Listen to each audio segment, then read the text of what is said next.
Bizi izlemeye devam edin.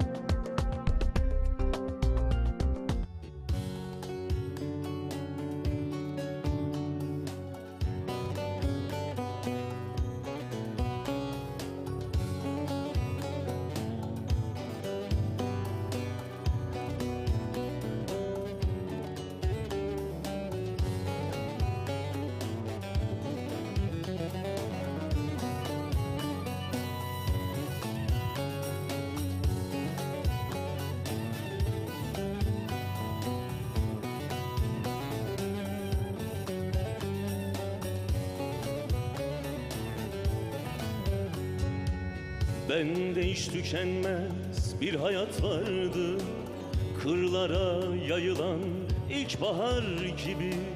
Kalbim her dakika hızla çarpardı, göğsümün içinde ateş var gibi. Bazı nur içinde bazı sisteydim, bazı beni seven bir göğüsteydim. Kah el üstündeydim, kah pisteydim, her yere sokulan bir rüzgar gibi. Sözün, şiirlerin mükemmelidir, senden başkasını seven delidir. Yüzün çiçeklerin en güzelidir, gözlerin bilinmez bir diyar gibi. Başını göğsüme sakla sevgilim, güzel saçlarında dolaşsın elim. Bir gün ağlayalım, bir gün gülelim, sevişen yaramaz çocuklar gibi.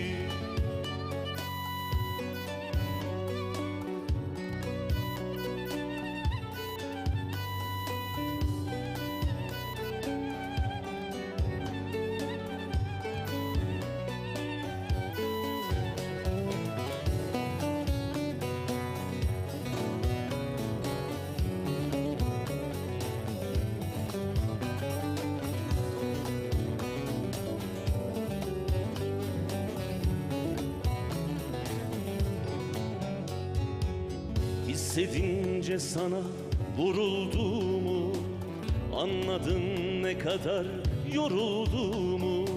Sakinleştiğimi, durulduğumu, denize dökülen bir pınar gibi. Şimdi şiir bence senin yüzündür, şimdi benim tahtım senin dizindir. Sevdiğim saadet ikimizindir, göklerden gelen bir yadigar gibi. Sözün, şiirlerin mükemmelidir, senden başkasını seven delidir. Yüzün çiçeklerin en güzelidir, gözlerin bilinmez bir diyar gibi. Başını göğsüme sakla sevgilim, güzel saçlarında dolaşsın elim. Bir gün ağlayalım, bir gün gülelim, sevişen yaramaz çocuklar gibi. Başını göğsüme sakla sevgilim, güzel saçlarında dolaşsın elim. Bir gün ağlayalım, bir gün gülelim, sevişen yaramaz çocuklar gibi.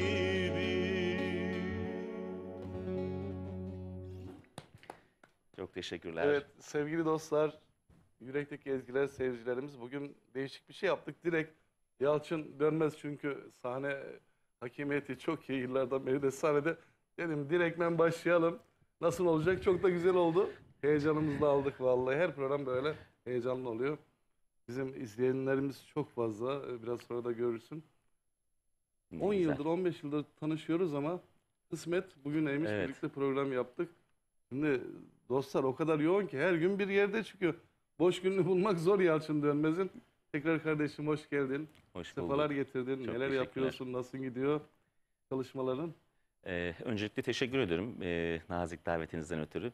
Evet, belki aslında her gün çalışmıyorum ama yani illa sahneye Yoğun bir çıkmak sahne. değil, yoğun olabiliyor. Stüdyo programı oluyor, denk gelemiyoruz. İşte başka programlarla çakışabiliyor. Bu kısmet bugüneymiş diyelim aslında. Neler yapıyorum? İşte sahnelerim var, devam eden albüm çalışmaları var. Hiç durdurak olmuyor bizim. Sen de çok üretiyorsun biliyorum. Ben üretmeye yeni başladım. Ne Bu kadar okuduğum eser sözler Sabahattin Ali'ye ait, bestesi Mustafa Kaya'ya ait olan bir eser. Benim ilk albümümde okuduğum ilk şarkım yani bu Çocuklar Gibi. güzel. Benim favorim de buydu zaten. Evet, Dinliyorum, evet. sıkça dinliyorum. Ben de hala çok severek okuyorum. Tabii ki her sahneye çıkmak heyecan veriyor bize. Burada da ilk olunca. Aslında dün akşam sahnedeydim ama mutlaka heyecanımız hiç gitmiyor. Zaten heyecan giderse yapamayacağımızı biliyorum bu işi. Ben de üretmeye başladım. İşte son 4 eser bana ait çıkan. Hepsini tekli çalışmayla çıkartıyorum artık. Çok güzel. Tek tek daha sağlıklı oluyor. 4 tanesini çıkardık. En son işte Gece Olunca diye bir eser yayınlandı. Tabii tarzları biraz farklı. Ben şimdi bağlama çalıyorum, Türkiye özgün müzik yapıyorum ama ben diğer tarzlardan da okuyorum. Yerine göre, ortamına göre uygun olarak. Yaptığım eserlerde biraz öyle farklı farklı tarzlarda. Şimdi yeni bir çalışmam var, yine yeni bir eser çalışması var.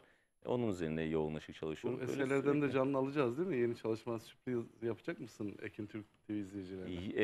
Evet, burada kendi çıkan eserlerden yapacağım tabii ki çıkmışlardan. Sana ait olanlar. Evet, bana ait olan ne kadar eserlerden güzel. hazırladım. Burada yapabileceklerimizden hazırladım. Çünkü diğer 2 tanesini burada yapabileceğim bir şey değil. Yani enstrüman olarak ve kanal tarzı olarak da çok uygun olmayacağı için diğer uygun olanlardan okuyacağım inşallah bugün.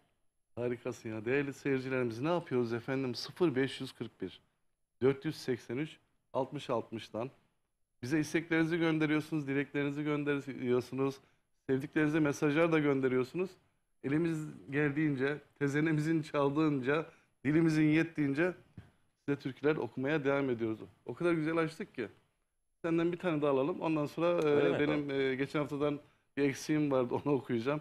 Bir eser daha alalım böyle canlı canlı. Sonra sohbet, sonra muhabbet. Tamam, yapalım. Dostum sen de çok teşekkür ediyorum. Kırmadın bizi geldin. Çok sağ ol canım benim. O Hangi zaman eser bu? şimdi ben böyle bir sıra yaptım aslında. O sıraya göre devam edeyim o zaman.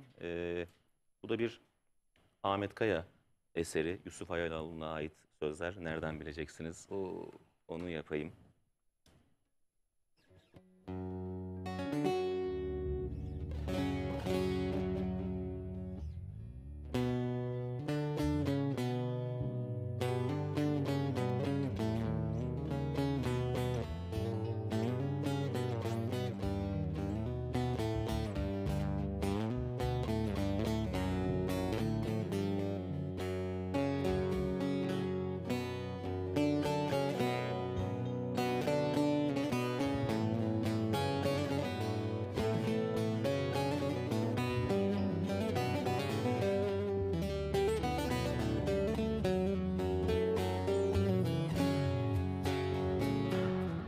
Üstüm başım toz içinde, önüm arkam buz içinde, sakallarım pas içinde. Siz benim nasıl yandığımı nereden bileceksiniz? Siz benim nasıl yandığımı nereden bileceksiniz? Bir pınardım, derildim, fırtınaydım, yoruldum, yoruldum ah, ziyan oldum. Siz benim neden kaçtığımı nereden bileceksiniz? Siz benim neden kaçtığımı nereden bileceksiniz? Taş duvarlar yıkıp geldim, demirleri söküp geldim, hayatımı yıkıp geldim hey. Taş duvarlar yıkıp geldim, demirleri söküp geldim, hayatımı yıkıp geldim hey. Siz benim neden sustuğumu nereden bileceksiniz? Siz benim neler çektiğimi nereden bileceksiniz?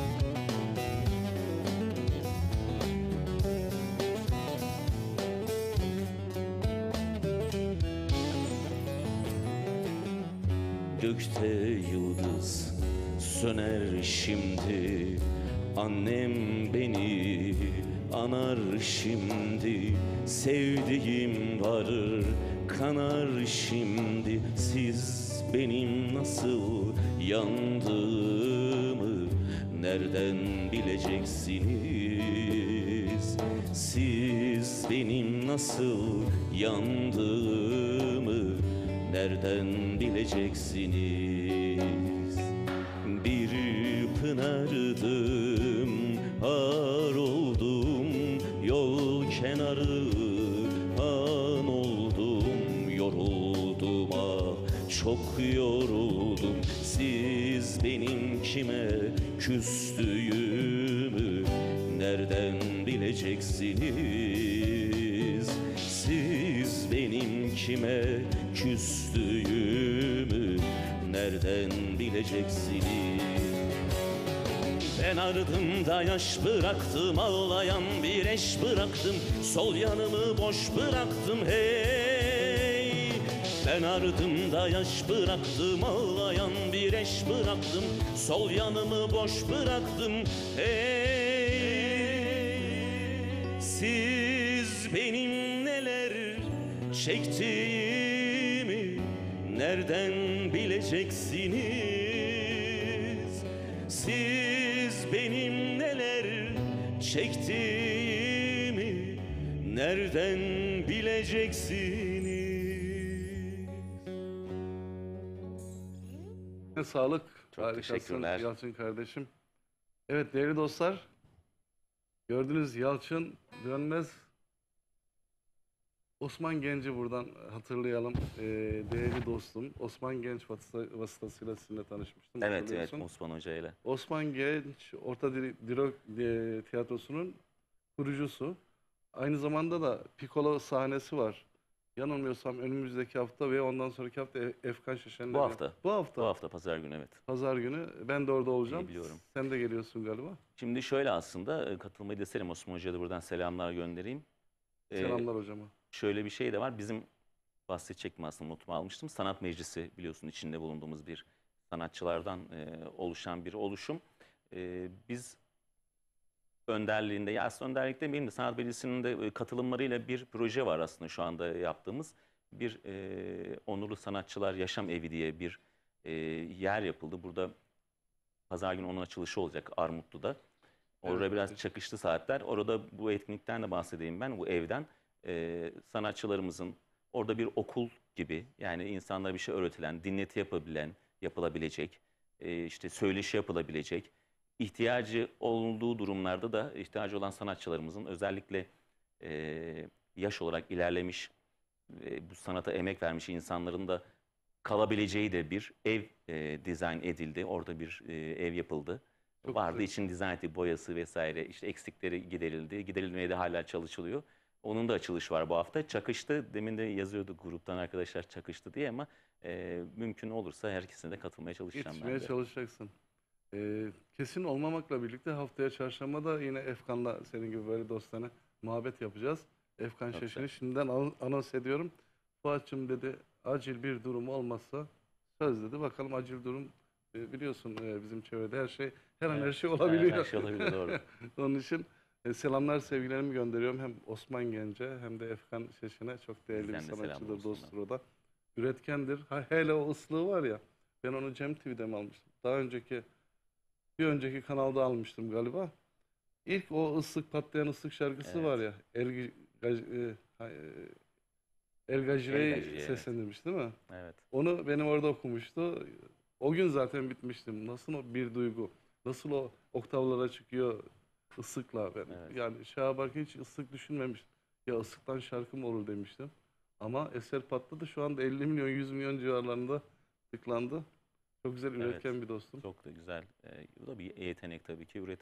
Üretmek çok önemli. Yani ben yeni başladım aslında ama çok da keyifli bir şeymiş. Ben hani bunu nasıl yapabiliriz de Mustafa Hoca ile oturduğumuzda, Mustafa Kaya'yla da bazen oturduğumuzda da hani oturup yapalım, sen de otur, karala bir şey, saçmala derdi bana.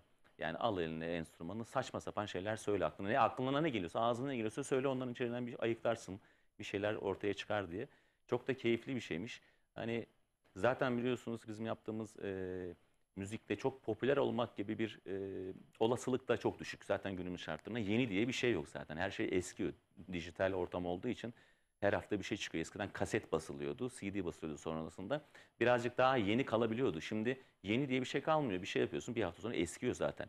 Hatta çok eski bir şey mi bazen paylaşıyorum. Hayırlı olsun yazanlar çıkıyor. Yani 5 sene önce okuduğum eseri Unutmuş paylaşmışım. insanlar. Tabii bilmiyor, dinlemiyorlar. Ya da işte bir şey paylaşıyorum Çabuk mesela. tüketiyorlar, Çok dinliyorlar da. çabuk. Mesela video 1 dakikalık diyelim. Yani ben paylaştım, paylaşıldı yazıyor ya, 10 saniye sonra ağzına sağlık diye yorum yapan insanlar oluyor. Yani aslında dinlememiş bile. Yani daha 10 saniye oldu paylaşıldı mesela. Bir Ee, şey söylüyor. Böyle bir ortamda o Maalesef. yüzden üretmek, kendimizi aslında duygularımızı biraz da tatmin ediyoruz. Mutluluk veriyor. Belki para olarak çok kazanmıyoruz maddi açıdan. Çok bir getirisi de olmasa bile manevi olarak Evet, ruhumuzu besliyor ruhumuzu mu? besliyoruz. Zaten bu da olmasa Sen bu kendini iyi hissediyor yaşanmaz musun? yani. Evet, Zaten zenginlik de bu değil midir? evet. Doğrusu bu dostum. Doğrusu bu, aynen. Ben bir eser okuyayım. Evet. 2 hafta, 3 hafta önce Ceylan Kaya almıştım konuk. Burada bir eser okumuştum. O eseri özellikle istiyor. Buradan selamlar olsun. Çok da geçmiş olsun. Ceylan çok iyi bir sestir aynı zamanda. Ve bu eseri albüme aldı. Ha, ne güzel. İsteği de o. Hemen onu geçen hafta istemişti ama bu hafta Sana sıra ait olan bir geldi. eser mi? Ben kendi eserlerimi eserin, okuyorum tamam. genelde. Tabii benim projeleri de biliyorsun. Evet. Şairlerimiz şiirlerini yazıyor. Ben besteliyorum, piyasaya çıkarıyorum. Evet, evet. Yani bir şey düşerse havuza kırışıyoruz hocam. Düşmese de sen sağ ben selamet. Bu hep böyle oluyor. Yani sen başlamana. Ben de bir sevgili Tunay Bozyiğit, Seydina Türkülerine ait bir Oo. eser istemiştim doğum günümde. Aldı gitti, okumuştum yine albümümde. Hoca da sağ olsun dedi ki hani dedi bir şey olursa bizi de görürsün yani patlarsa. Tabii ki genelde böyle oluyor zaten. Bir şey düşerse çıkarsa. Ben de öyle diyorum. Bir şey Öyle. olursa Ceylancığım görürsün yani biz de ya eserine para biçemezsin öyle bir şey de ben ahlaksızlık evet. olarak görüyorum. Hani durumum vardır sen düşünürsün verirsin yoksa zaten teşekkür edersin olur biter. Hiçbir eserime henüz para istemedim. Ama çok düşünceli dostlarımız da var yani istemeden o Bu güzelliği yapılabilir. Şu yapan an bir insanlar da rafta var. satılan bir ürün değil çünkü. Yani onu paha biçmek gerçekten Tabii çok onun zor. şu fiyatı ne diye. Ha, birkaç tane mesaj okuyayım ondan sonra dostlarımızla kırmamış olayım böylece. Ankara Sincan'dan iyi yayınlar. Şahin Özmen, eşim Aysel, Ahmet, Samet Can, kızım Duygu, İstanbul'da oturan tüm akrabalarıma, tüm Ekin TV çalışanlarına sıradaki eseri armağan ediyorum demişler. Evet bugün Yalçın var. Bolca eserler, türküler okuyacağız. Yeni besteler okuyacağız. Anonim türküler de okuruz. Hep birlikte Yalçıncığım Tabii. dostlara göndeririz. İyi akşamlar. Bozüyük'ten selamlar. İyi yayınlar. Sıradaki şarkı Eşim Didem. Ve çocuklarıma gelsin diyor. Çınar'a gelsin diyor. Amasya gurbetçileri. Bizi yurt dışından izliyormuş. Selamlar olsun, var olsunlar. Merhaba Ankara'dan Ahmet ben. Sıradaki şarkı Karabüklü Güler Yaylı'ya gelsin diyor. Burada bir mola vereyim. Devam edelim yine. Dostlarım siz mesaj çekin ben okuyacağım. Söz veriyorum. Geçen hafta okuyamadık. Çok fazla vardı. Evet, seyirciyi kızdırmamak lazım. Evet, kesinlikle.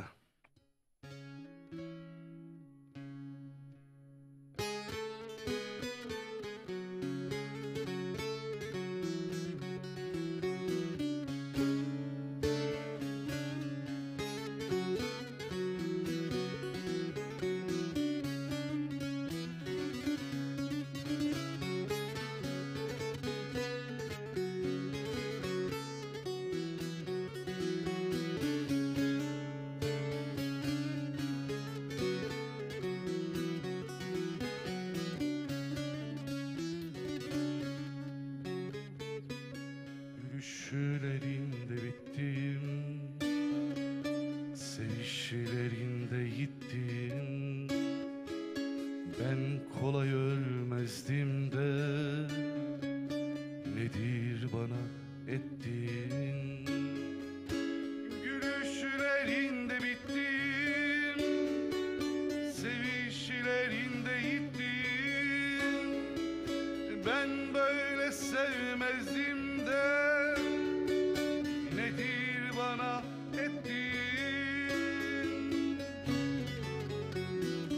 Dağları aştım, yolları geçtim, bir tek sana tutuldum. Ne pusuları gördüm, ne baskınlar yedim, bir tek sana vuruldum. Dağları aştım, yolları geçtim, bir tek sana tutuldum. Ne pusuları gördüm, ne baskınlar yedim, bir tek sana vuruldum.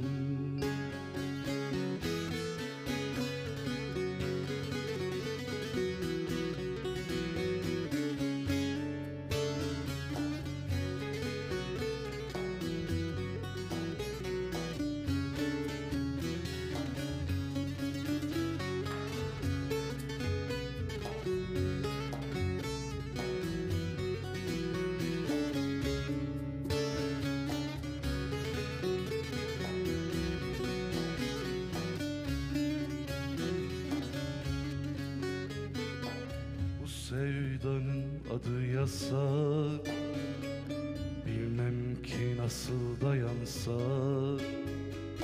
Karakollar bizi arar, kaçsak nereye saklansak. Bu sevdanın adı yasak, bilmem ki nasıl dayansak. Devriyeler bizi arar, kaçsak nereye saklansak. Dağları aştım, yolları geçtim, bir tek sana tutuldum. Ne pusular gördüm, ne baskınlar yedim, bir tek sana vuruldum. Dağları aştım, yolları geçtim, bir tek sana tutuldum. Ne pusular gördüm, ne baskınlar yedim, bir tek sana vuruldum. Sağ ol, Böyle bir sağ ol. yeni beste Güzel. dostlarımızla paylaşmış olduk. Bir tek sana vuruldum. Çok Evet güzel. dostum. Geçen Eserler böyle işte. Miyor bir kongresi vardı biliyorsun. Orada da Cevdet Bağcı abiyle sohbet ediyorduk. Ve bestelerden konuşuyorduk. Bir eser tutmuyorsa aşk hayatına bakacaksın diyordu. Cevdet abi fena ya. Onu da geçenlerde Aşk kaydını hayatını aldık. değiştireceğim Bizim diyor. stüdyoya geldi. Bayağı bir sabahtan akşama kadar birlikteydik. Çok güzel anılarımız oldu. Dolu dolu bir insan. Evet.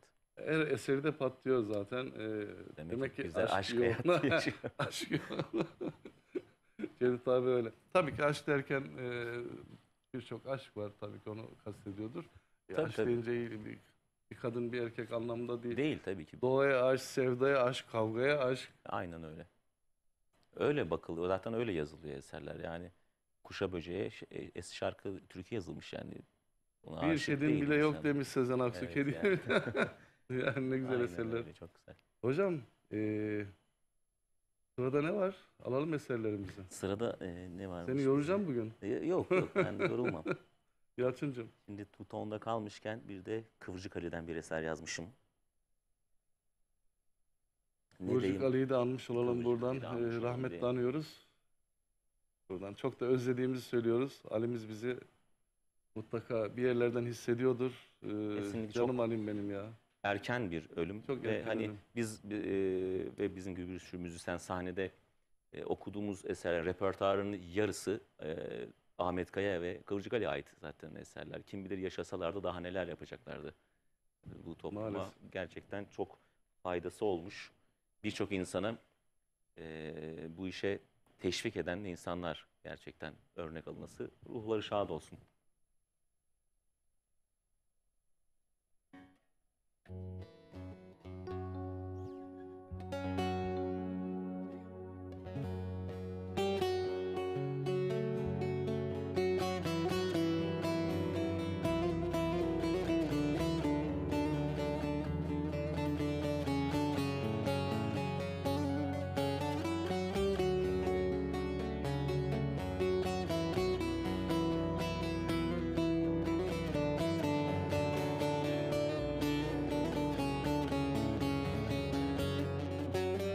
Dostlar şu dünyanın haline bakın.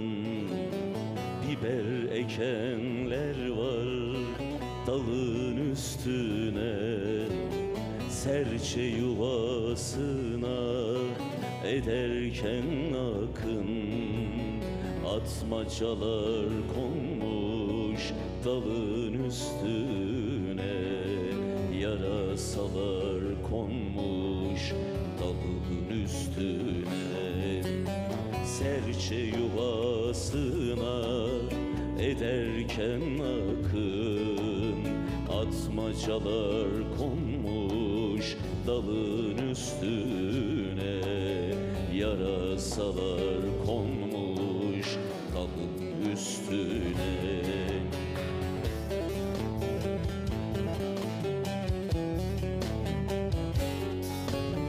Ne deyim kardeşim, söyle ne deyim, başka bir dünya yok, nereye gideyim? Ne deyim kardeşim, söyle ne deyim, başka bir dünya yok, nereye gideyim?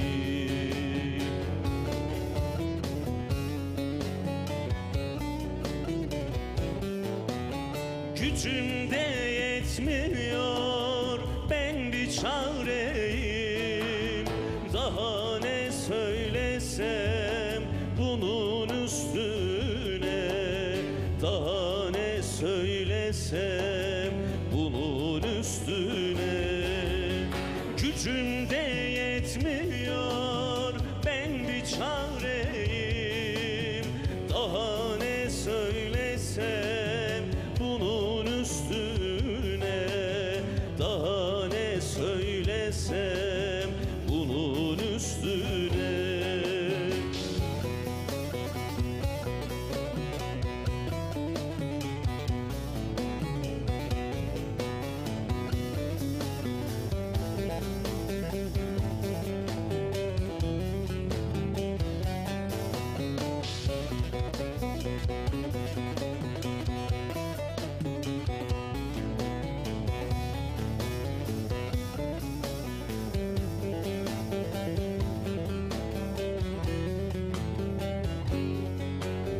Pare pare parça parça dağılsam, yol vermezler bir kıyıda boğulsam. Hastalanıp yol içine yığılsam, tutup kaldıran yok yolun üstüne, tutup kaldıran yok yolun üstüne. Hastalanıp yol içine yığılsam, tutup kaldıran yok yolun üstüne, tutup kaldıran yok yolun üstüne.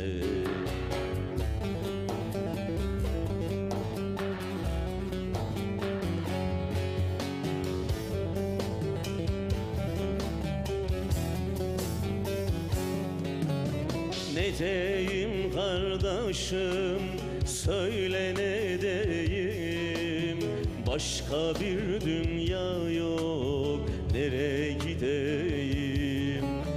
Ne deyim kardeşim, söyle ne deyim, başka bir dünya yok, nereye gideyim?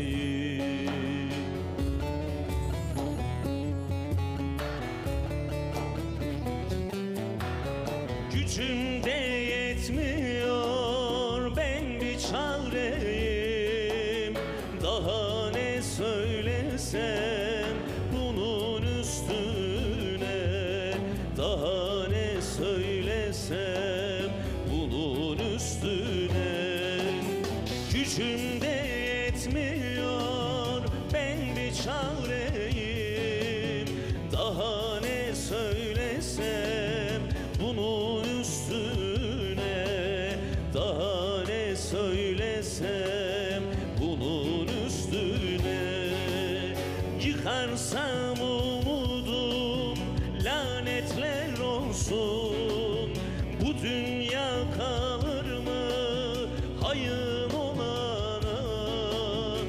Bu dünya kalır mı kahve olana?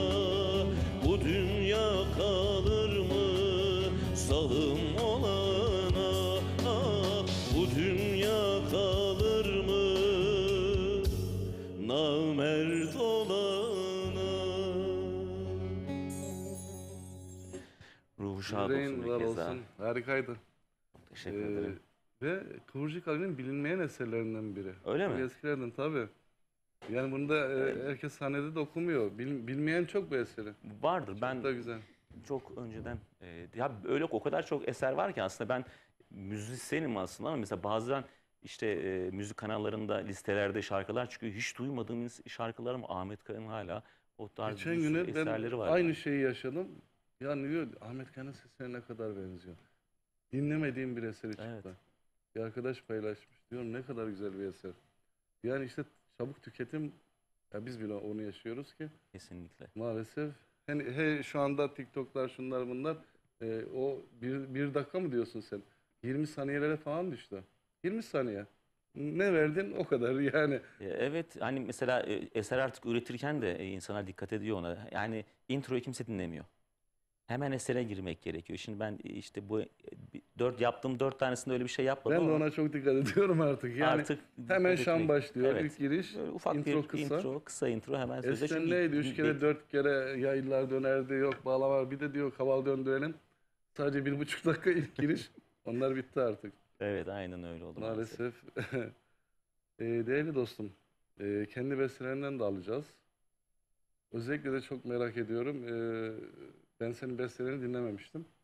Öyle bir bestekar olarak da çok merakım var. Onu söyleyeceksin. Ben bir türkü okuyayım. Tabii. Türküden sonra senden bir eser alalım. Birkaç mesaj da okuyayım. Adıyaman Dut'tan selamlar. Sıradaki eseri Dedem Mehmet Ergün'e armağan ediyorum demişler. Selamlar, sevgiler olsun. İyi akşamlar, iyi yayınlar. Ben Adıyaman Besni'den Barış Öztürk. Sıradaki türküyü tüm Adıyamanlara armağan ediyorum demiş. İyi yayınlar, programın hayırlı uğurlu olsun. Benim için kan ağlıyor iki gözüm türküsünü söyler misin? Annen, iyi yayınlar benim annem.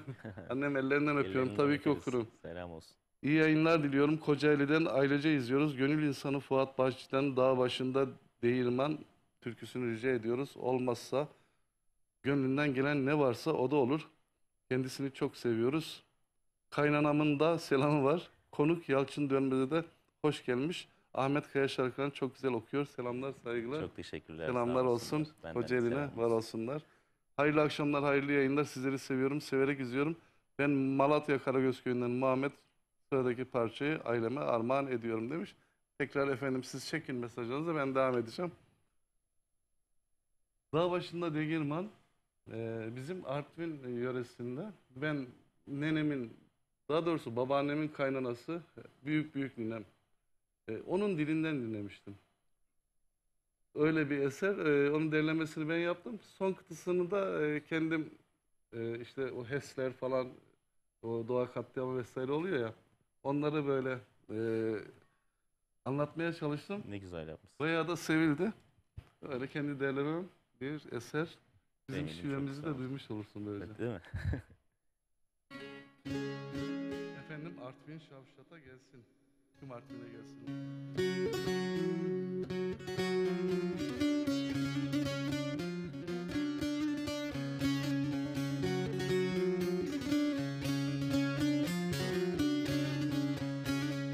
Dağ başında Degirman, aman aman Degirmana ben girmem yar yar.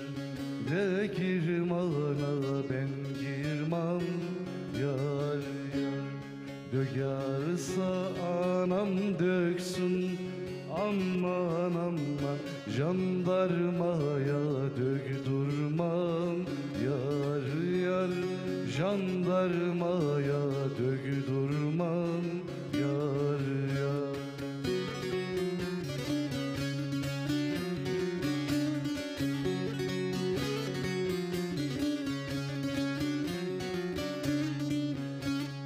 Dağ başında iki yol, Aman aman biri şafşeda gider yar yar, biri şafşeta gider yar yar. Sevan sevani alsa aman aman, dağlar imdada gider yar yar, dağlar imdada gider yar yar.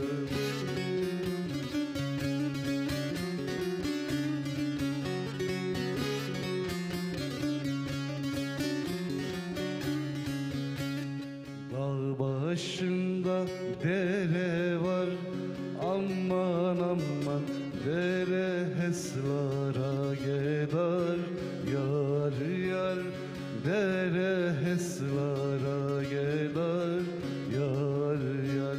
Heslar defol deremden aman aman, Artvinli herslanmadan yar yar, Şavşatlı herslanmadan yar yar. Yüreğine sağlık, ağzına Böyle sağlık. bir çok istek geliyor bu esere. Yaklaşık 2 aydan beri ilk kez söyledim. Bizim Artvin'de çok dinleniyor. Özellikle zaten o bölgeyi biliyorsun, baraj bölgesi oldu. Yani Artvin'in yarısı baraj oldu. Evet. HES'ler, elektrik Yani santralleri doğanın vesaire. insanoğlunun elinden çektiği Değil mi? Onun için de böyle felaketler başladı. İşte doğa katliamı, madenler vesaire. Ama biz türkülerimizde bunları dile getirelim. Ben şimdi senin besteye mi geçelim, yoksa ben seni sana mı bırakayım? İstediğin türküyü de okuyabilirsin. olur, bestemi okuyalım. Bir sıralamadan bir Merakla bekliyorum. atlamış Evet, olayım ben. değerli dostlar, Hoş Yalçın- geldin. Yalçın geldin Dönmez'den yapacağız. kendi bestesini dinleyeceğiz şimdi. Merakla bekliyoruz değerli dostum. Re mi oldu? Re oldu hocam, evet. Re'miz de var. Benim alt tel kaçtı.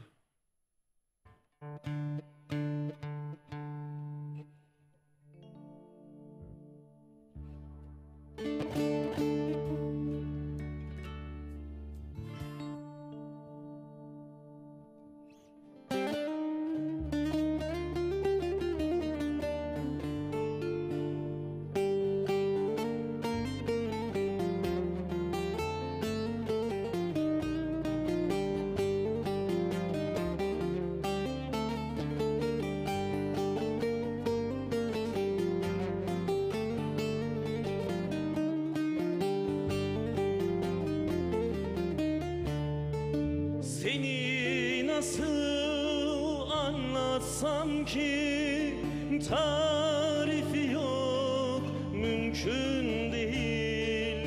Bağımda gül, mavimde ay, penceremden süzen güneşimsin, aldığım nefesimsin.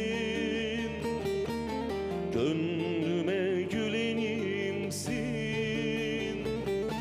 sazımda inleyen en güzel ezgi, şarkılar söyletensin. Aldığım nefesimsin,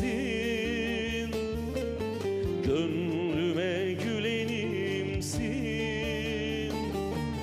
sazımda inleyen en güzel ezgi, şarkılar söyletensin. Yalnızdım, üşüyordum, kendimle yaşıyordum, tam düştüm, düşüyordum, sen geldin yar. Ekmeğim aşım oldum, gerçeğim düşüm oldum, gönlüme bahar oldum, hoş geldin yar.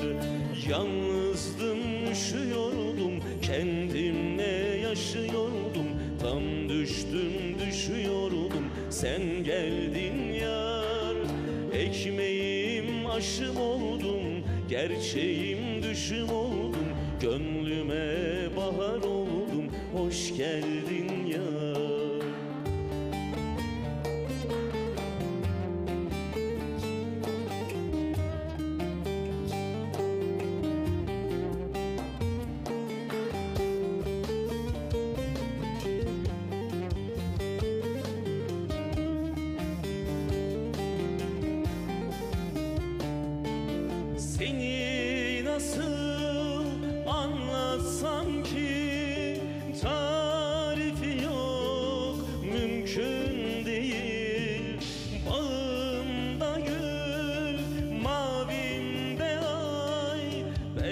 penceremden süzen güneşimsin, aldığım nefesimsin, gönlüme gülenimsin, sazımda inleyen en güzel ezgi, şarkılar söyletensin. Aldığım nefesimsin, gönlüme gülenimsin, sazımda inleyen en güzel ezgi, şarkılar söyletensin. Yalnızdım, üşüyordum, kendimle yaşıyordum, tam düştüm, düşüyordum, sen geldin yar. Ekmeğim aşım oldun, gerçeğim düşüm oldun, gönlüme bahar oldun, hoş geldin yar. Yalnızdım, üşüyordum, kendimle yaşıyordum, tam düştüm, düşüyordum, sen geldin yar. Ekmeğim aşım oldun, gerçeğim düşüm oldun, gönlüme bahar oldun, hoş geldin yar. Vallahi Yalçıncığım hoş geldin. Aramıza harika bir eser. Çok güzel. Yüreğine sağlık. Sözler de uyumlu. Çok teşekkür Müzik- ederim. Efsane. Hangi albümde çıkacak? Şu andaki Bu çalıştığın çıktı. albümde. Bu çıktı Yo, mı? bu çıktı tabii. Yani Çok güzel bu oldu. hatta kendi meselemi ilk yayınladığım eser bu. Baharda çıktı bu eser. Çok güzel. Yüreğine sağlık. Çok beğendim ben. Çok teşekkür ederim. Yani, Harikaydı. e, Eşlik de ettim. Dile de takılıyor. Hoş geldin. yani bana güzel geldi eser. Hani burada böyle şeyde albümde elektro bağlama çaldı. Cem Varveren çaldı bağlamalarını. Keman, viola falan çalındı Bu eser. zaten Güzel oldu. kemansız Evet, olmaz keman yani. çalındı, viola çalındı. Güzel oldu. Ben kendim dedim ya hani ruhumu tatmin ediyor ya. Güzel. Tabii ki şey olsun istemiyorum. Böyle çok beste olsun da ne olursa olsun gibi değil. Ben anlattım bizim arkadaşa da Devlet'e de anlatmıştım geldiğimizde. Geçenlerde bir şarkıcı arkadaş, isim versek sıkıntı olur mu bilmiyorum Yok. ama İrem Derici bir yaptığı şarkıdan telif yemiş. Diyor ki Ciklet'ten çıkan sözler var ya falım sakızlardan. Oradaki dörtlükle eşleşmiş. Ben diyor nereden bilebilirdim diyor işte o telif olacağını. Bunu kim yer? Ciklet'ten bakıp şarkı yazmışlar. Sonra da eşleşti diye. Çıkmış orada şey yapıyor. Mağduru oynuyor yani. Öyle bir şey mümkün mü yani? Bütün bir şiir nasıl bir Ciklet'ten o çıkacak fabrika şey? hepsinin telif hakkını verip de o cikletleri basıyor. Onu akledemiyorlar yani. Yani oradan bakıp şarkı yazmışlar. Çok fazla öyle şarkı var. Ben hissettiklerimi yazdım. Tabii yaşanmışlıklar da var içerisinde hepsi İşte, mutlaka. zaman içerisinde üretim kalmıyor. Çünkü her şeye doydukları için yazacak bir şeyler yok. Evet. Ancak ciklet çiğneyecekler. Beste yapacaklar. Ben mesaj okuyayım. Biraz çok birikti mesajlarım Yalçıncığım. Tabii. Hayırlı akşamlar, hayırlı yayınlar. Sizleri seviyorum. Severek izliyorum. Ben Malatya Karagöz Köyü'nden Muhammed Çay. Sıradaki parça aileme armağan ediyorum. İyi akşamlar. Programınızı zevkle izliyorum. Çok güzel. Ben Burdur merkezden Hasan Özdemir. Burdur Kayış Köyü'nde oturmakta olan annem babam için sizden bir şarkı rica ediyorum. Ah neyleyim gönül gönül senin elinden şarkısı olursa çok memnun olurum diyor. Tabii ki varsa söyleriz. Neden olmasın. Çok mutlu olurum demişler. Allah'a emanet ediyor bizi. İyi olun. Çok güzelsiniz diyor. İyi yayınlar İstanbul Tarabya'dan Metin Köse, Gülsüm Köse. Canımız yeğenimiz başarılarının devamını diliyoruz. Sıradaki eseri tüm sevdiklerimize armağan ediyoruz. Dayım, Selamlar yengem. olsun. Selam Sağ olsun olsunlar. hepsine. Ne güzel takip ediyorlar. Selamlar ben Ordu Ünye'den Ertan Aksu. Sizlerden yine Karlar Yağdı Gönül Bağıma türküsünü seslendirmenizi istiyorum. Bu türkü özellikle teyzemin oğlu Şener Kılıç'a gelmesi üzere sizlere de armağan ediyorum. İyi yayınlar. Sizleri izlemeye devam ediyorum. Çok teşekkür ediyorum kardeşim. Merhaba, iyi yayınlar. Azerbaycan'dan selamlar. Size güzel bir şarkı isterim. Sizden güzel bir şarkı isterim demiş Azerbaycan'dan bir dostumuz. Elbette sıradaki eseri göndereceğiz. Vallahi daha büyüsünden kurtulamadım bestenin. Ama canlı da başka oluyor. Farkında mısın? Yani onu işte çok emek vermişsin. Kemanlar, elektrolar, şunlar Evet. bunlar ama canlının tadı başka oluyor. O içine giriyorsun canlı. Ya evet tabii şimdi İşte gözlerine bakarak dinlemek, oradaki duyguları izah o vücut hareketleri falan bütünleşiyor, başka oluyor yani. Stüdyoda böyle yapamıyorsun biliyorsun abi. Yani stüdyoda çok Hazır oldu. yani hazır ol da Yok, bekliyorsun detone. işte rüzgarın sesini de aldığı için yani hareket dediğimiz vücut hareketi de Tabii, yapamıyorsun. Bir de orada sürekli tekrar tekrar okuyunca duygu dağılıyor biraz aslında. Burada daha duygulu okumuş oluyorsun esasında.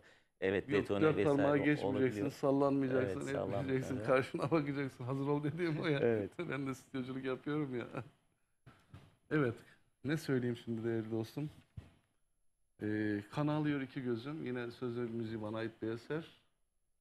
Ankara'da komutanım istiyor. Annem de istemiş. Onlara da gelmiş olsun böylece.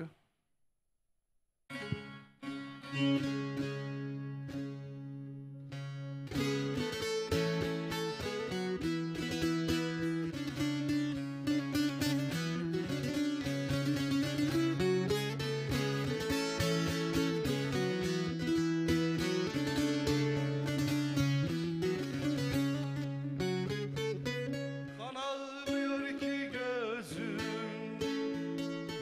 parmaklıklar dizim dizim. Kan ağlıyor iki gözüm, parmaklıklar dizim dizim. Çok özledim o gül yüzü,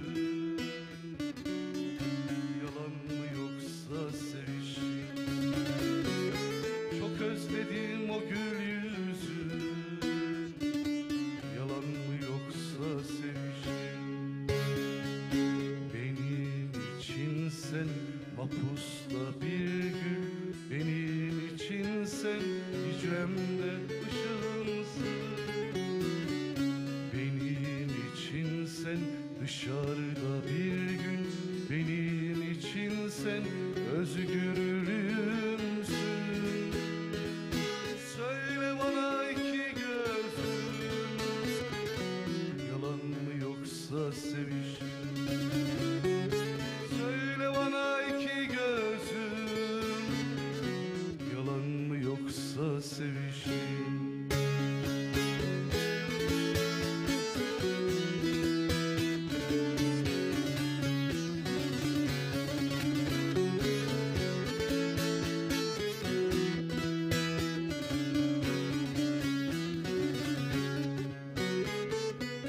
Bugün zulüm, bugün ölüm, bugün benim görüş günüm. Bugün zulüm, bugün ölüm, bugün benim görüş günüm. Yoksun sen bugün de gülüm, oh, yalan mı yoksa sevişim. Yoksun sen bugün de gülüm, oh, yalan mı yoksa sevişim. Benim için sen mapusta bir gül, benim için sen hücremde ışığımsın. Benim için sen dışarıda bir gün, benim için sen özgürlüğümsün. Söyle bana iki gözüm, yalan mı yoksa sevişim. Söyle bana iki gözüm, yalan mı yoksa sevişim. Ağzına sağlık abi. Eyvallah.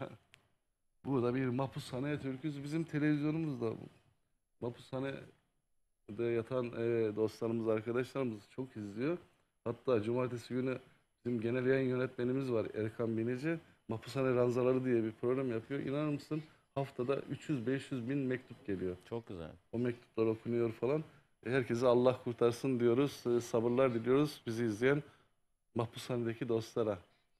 Evet, geldik hemen hemen programın sonuna. Birkaç mesaj okuduktan sonra senden bir türkü alacağım. Reklama gireceğiz. Olur mu? Tabii tabii. İyi akşamlar. Ben Ankara Mamak'tan Erol. Sıradaki türküyü Bolu ailesine ve Akdağ Madeni Örenkale köyünde yaşayan akrabalarıma gelsin. İyi yayınlar diliyorum. Sıradaki türküyü göndereceğiz. Bütün istek sahiplerine o türküyü göndereceğiz efendim. İyi akşamlar. Ekin TV, ben Uşak'ta Hamit Cengiz. Sıradaki eserim Malatya Darende Ilıcaoğlu'da oturan ablam, eniştem ve abim Hasan Bozkurt ve eşine armağan olsun saygılar. İyi yayınlar. Şavşat Tepeköy'den Selahattin ve Güldesi Temiz ailesi. Fuat Başçı'nın Uzaktan Sevdiğim parçasını istiyoruz. Çok teşekkür ediyorum. Reklamlardan sonra göndereceğiz efendim. Bir mola verelim. Ancak türkümüz biter çünkü 5 dakikamız kaldı reklama. Bir türkü aldıktan sonra Yapalım mı bir şey? evet alalım. Tamam. Yetiştirelim reklama efendim. Tamam o zaman. Bizi çok değerli dostlarımız takip ediyor böyle. Yoğun bir şekilde gidiyor program sevgili Yalçın'ım. O zaman Ben seni uzaktan bakarak sevdim. Onun şiiri çok uzun. Onu nasıl okuyacağım ben? Onun sadece şarkısını okusam olur mu? Öyle yaparız ondan sonra.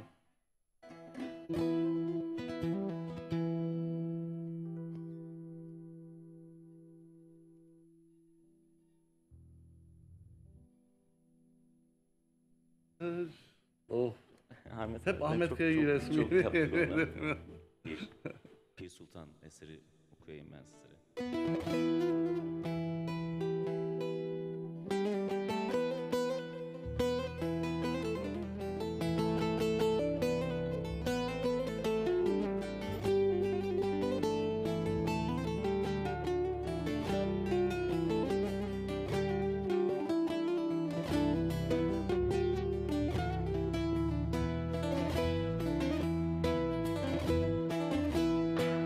Şu kanlı zalimin ettiği işler, garip bülbül gibi zaralar beni. Yağmur gibi yağar başıma taşlar. Dille dostun bir tek gülü yaralar beni beni. Oy beni beni beni. Can beni beni beni. Dost beni beni beni. İlle dostum bir tek gülü yaralar beni beni. Oy beni beni beni. Can beni beni beni. Dost beni beni beni.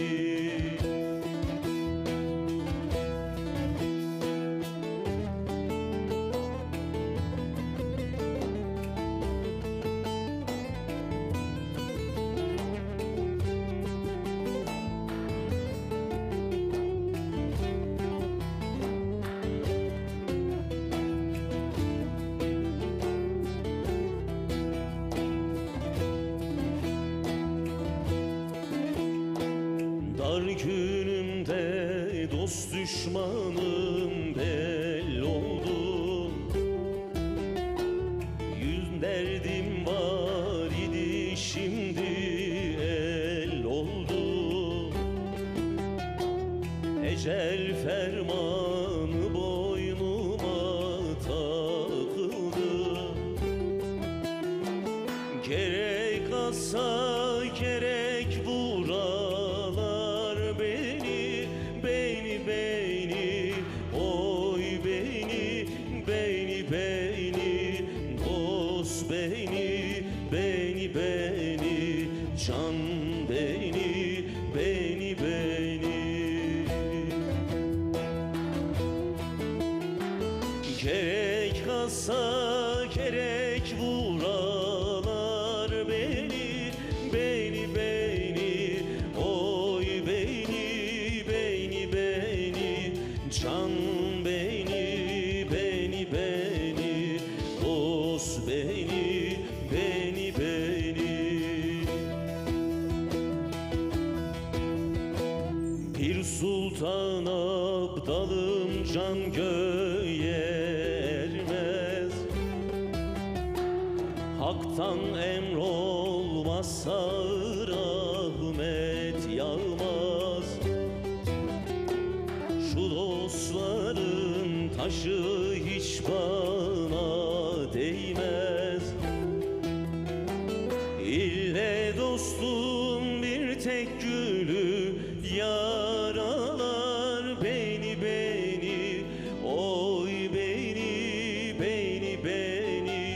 can beni,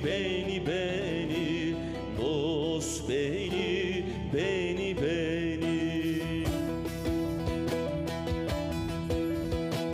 İlle dostum bir tek gülü yaralar beni, oy beni, can beni, dost beni.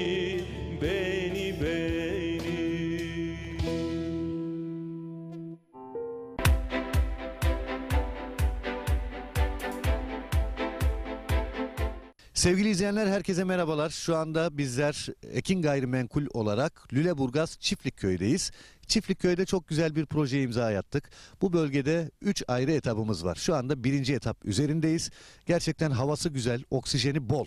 Ben de köy hayatını özledim diyenler varsa aranızda ve yatırım yapmak istiyorum diyenler varsa 1. etapta yerinizi almakta geç kalmayın. 300 metrekare parsellerimiz 329.000 TL yerine 289.000 TL. Evet, yanlış duymadınız. 329.000 TL yerine 289.000 TL'ye buradan bir parsel sahibi olabilirsiniz. 1. etapımızda toplam 50 parsel var. Elinizi çabuk tutun. Hafta içi hafta sonu servislerimiz mevcut. Ekran altında numaramız var. Bir de ben söylemek istiyorum.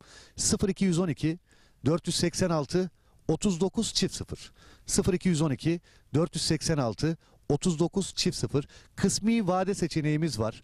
Takas seçeneğimiz var. Arazimiz hemen asfalta cephe. Kadastro yolu var. Evet, gördünüz zaten. Görüntüleri de görüyorsunuz. Hemen arkamızda bungalov ev var. İşte burada şu anda yaşayan var. Hafta sonları geliyor, pikniğini yapıyor ailecek. Gerçekten konum olarak güzel bir bölgede. Bulunduğumuz yerde elektrik yakın ve yine Seyitler tren istasyonu var yürüme mesafesinde. Bu da çok önemli bir ayrıntı. Yani ileride burası faaliyete geçtiği zaman Küçükçekmece'den çıkıyorsunuz hızlı trenle, yarım saatte arazinize kadar geliyorsunuz ve yürüme olarak da maksimum 5 dakika, 1 kilometre bile yok. Tren istasyonu durağına, bu durakta oradan Babaeski'ye, daha önce satmış olduğumuz yerlere kadar gidebiliyorsunuz. Evet, 300 metrekare parsellerimiz 329.000 TL yerine 289.000 TL. 0212 486 39 00 0212 486 39 00. Lüleburgaz'ı benim anlatmama gerek yok. Lüleburgaz'ı herkes biliyor. Biliyorsunuz Kırklareli'nin en büyük ilçelerinden birisi, organize sanayi bölgesiyle. Binlerce çalışan var sanayi bölgesinde. Yüzlerce fabrika var. Bu bölgeden yer aldığınız zaman kazanmama şansınız yok. Biz bu zamana kadar yapmış olduğumuz projelerde 1'e 2, 1'e 3, 1'e 5 kazananları biliyoruz. Evet, bütün projelerimiz kazançlı alışveriş. O yüzden sizler de Lüleburgaz Çiftlikköy'den gelin bir parsel sahibi olun. 300 metrekare parsellerimiz, ana asfalta cephe, dümdüz bir yer, yeşil bir alan. Ekranlarda görüyorsunuz zaten. 329.000 yerine 289.000 TL. Şok fiyat. Bu fiyatı kaçırmayın. Hafta içi hafta sonu servislerimiz var. Hangi gün müsaitseniz söyleyin, sizi getirelim. Özellikle hafta sonu kalabalık bir şekilde geliyoruz. Sabah kahvaltımızı yapıyoruz. Araçlarımız saat 11'de Beylikdüzü'nden kalkıyor. Beylikdüzü'nden hep birlikte geliyoruz. Arazimizde sunumumuzu yapıyoruz. Arzu edenler beğeniyor. Tapunuzu hemen alıyorsunuz. Önce tapunuzu alıyorsunuz, sonra ödemenizi yapıyorsunuz. Evet, görüyorsunuz ne kadar güzel. Hobi bahçesi yapmış. Ekranda gördüğünüz yerleşimin hemen yanında, tren istasyonuna çok yakın konumda olması bir artıdır. Lüleburgaz'a da 15 dakika mesafede araçla. Lüleburgaz gerçekten çok büyük bir sanayi kenti, organize sanayi bölgesi. Bu bölgeler, işte denize yakın bölgeler, nüfusun arttığı bölgeler ve sanayiye yakın olan bölgelerden arazi, toprak sahibi olduğunuz zaman mutlak kazanıyorsunuz. Minimum 1'e 2 diyebilirim. Yani seneye burası şu anda 289.000 liraya zaten indirimli alıyorsunuz. Bakın 40.000 TL bir indirim var. Seneye belki burası işte 600.000 lira olacak. O yüzden bu fırsatı iyi değerlendirin diyorum. 300 metrekare. Ha, arzu edenler vardır, ben 600 metrekare alacağım diyordur. Alabilirsiniz. Yeri görmeden karar vermeyin. Gördüğünüz zaman zaten anlattığımızı göreceksiniz. Burada Çiftlikköy bölgesinde 3 etapımız var. Şu anda 1. etapta satışımız başladı. 1. etapta benim bulunduğum yer. Evet, kadastro yolunun şu anda ben üzerindeyim. Arkamda bungalov ev var. Hobi bahçesi yapılmış, etrafı çevrilmiş. Sizler de aynı şekilde yapabilirsiniz. Yine drone çekimlerimizde görüyorsunuz işte. Yine hobi bahçeleri var, evler var, binalar var. İnsanlar burada bir yaşam sürüyor. Yaşam merkezinin hemen yanı başında ve özellikle söylüyorum, burası çok önemli. Tren istasyonuna yürüme mesafesinde ve bu fırsatı da değerlendirin derim. Ekin Gayrimenkul olarak bu zamana kadar hep kazandırdık. Bundan sonra da kazandırmaya devam edeceğiz. Etap 1. 0212 486 39 0 329.000 TL yerine kısa süreliğine 289.000 TL. Çağrı atmanız yeterli. Hemen tapunuzu alıyorsunuz. Bundan kolayı yok. Evet, dediğim gibi belki yetişmeyebilir paranız. Kısmi vade seçeneğimiz var.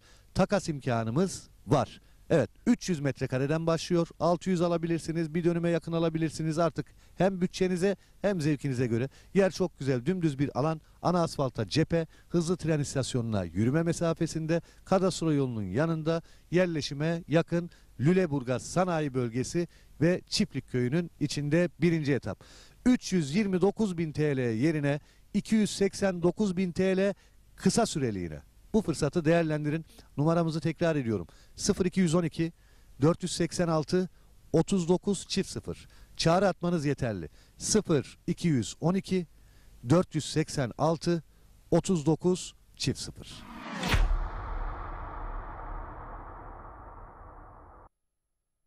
Sevgili izleyenler, herkese merhabalar. Şu anda bizler Ekin Gayrimenkul olarak Lüleburgaz Çiftlikköy'deyiz. Çiftlikköy'de çok güzel bir proje imza attık. Bu bölgede 3 ayrı etapımız var. Şu anda 1. etap üzerindeyiz. Gerçekten havası güzel, oksijeni bol. Ben de köy hayatını özledim diyenler varsa aranızda ve yatırım yapmak istiyorum diyenler varsa 1. etapta yerinizi almakta geç kalmayın. 300 metrekare parsellerimiz 329.000 TL yerine 289.000 TL. Evet, yanlış duymadınız. 329.000 TL yerine 289.000 TL'ye buradan bir parsel sahibi olabilirsiniz. 1. etapımızda toplam 50 parsel var. Elinizi çabuk tutun. Hafta içi hafta sonu servislerimiz mevcut. Ekran altında numaramız var. Bir de ben söylemek istiyorum. 0212 486 39 0. 0212 486 39 0. Kısmi vade seçeneğimiz var. Takas seçeneğimiz var. Arazimiz hemen asfalta cephe. Kadastro yolu var. Evet, gördünüz zaten. Görüntüleri de görüyorsunuz. Hemen arkamızda bungalov ev var. İşte burada şu anda yaşayan var. Hafta sonları geliyor, pikniğini yapıyor ailecek. Gerçekten konum olarak güzel bir bölgede. Bulunduğumuz yerde elektrik yakın ve yine Seyitler tren istasyonu var yürüme mesafesinde. Bu da çok önemli bir ayrıntı. Yani ileride burası faaliyete geçtiği zaman Küçükçekmece'den çıkıyorsunuz hızlı trenle, yarım saatte arazinize kadar geliyorsunuz ve yürüme olarak da maksimum 5 dakika, 1 kilometre bile yok. Tren istasyonu durağına, bu durakta oradan Babaeski'ye, daha önce satmış olduğumuz yerlere kadar gidebiliyorsunuz. Evet, 300 metrekare parsellerimiz 329.000 TL yerine 289.000 TL. 0212 486 39 0. 0212 486 39 0. Lüleburgaz'ı benim anlatmama gerek yok. Lüleburgaz'ı herkes biliyor. Biliyorsunuz Kırklareli'nin en büyük ilçelerinden birisi, organize sanayi bölgesiyle. Binlerce çalışan var sanayi bölgesinde. Yüzlerce fabrika var. Bu bölgeden yer aldığınız zaman kazanmama şansınız yok. Biz bu zamana kadar yapmış olduğumuz projelerde 1'e 2, 1'e 3, 1'e 5 kazananları biliyoruz. Evet, bütün projelerimiz kazançlı alışveriş. O yüzden sizler de Lüleburgaz Çiftlikköy'den gelin bir parsel sahibi olun. 300 metrekare parsellerimiz, ana asfalta cephe, dümdüz bir yer, yeşil bir alan. Ekranlarda görüyorsunuz zaten. 329.000 yerine 289.000 TL. Şok fiyat. Bu fiyatı kaçırmayın. Hafta içi hafta sonu servislerimiz var. Hangi gün müsaitseniz söyleyin, sizi getirelim. Özellikle hafta sonu kalabalık bir şekilde geliyoruz. Sabah kahvaltımızı yapıyoruz. Araçlarımız saat 11'de Beylikdüzü'nden kalkıyor. Beylikdüzü'nden hep birlikte geliyoruz. Arazimizde sunumumuzu yapıyoruz. Arzu edenler beğeniyor. Tapunuzu hemen alıyorsunuz. Önce tapunuzu alıyorsunuz, sonra ödemenizi yapıyorsunuz. Evet, görüyorsunuz ne kadar güzel. Hobi bahçesi yapmış. Ekranda gördüğünüz yerleşimin hemen yanında, tren istasyonuna çok yakın konumda olması bir artıdır. Lüleburgaz'a da 15 dakika mesafede araçla. Lüleburgaz gerçekten çok büyük bir sanayi kenti, organize sanayi bölgesi. Bu bölgeler, işte denize yakın bölgeler, nüfusun arttığı bölgeler ve sanayiye yakın olan bölgelerden arazi, toprak sahibi olduğunuz zaman mutlak kazanıyorsunuz. Minimum 1'e 2 diyebilirim. Yani seneye burası şu anda 289 bin liraya zaten indirimli alıyorsunuz. Bakın 40 bin TL bir indirim var. Seneye belki burası işte 600 bin lira olacak. O yüzden bu fırsatı iyi değerlendirin diyorum. 300 metrekare. Arzu edenler vardır, ben 600 metrekare alacağım diyordur.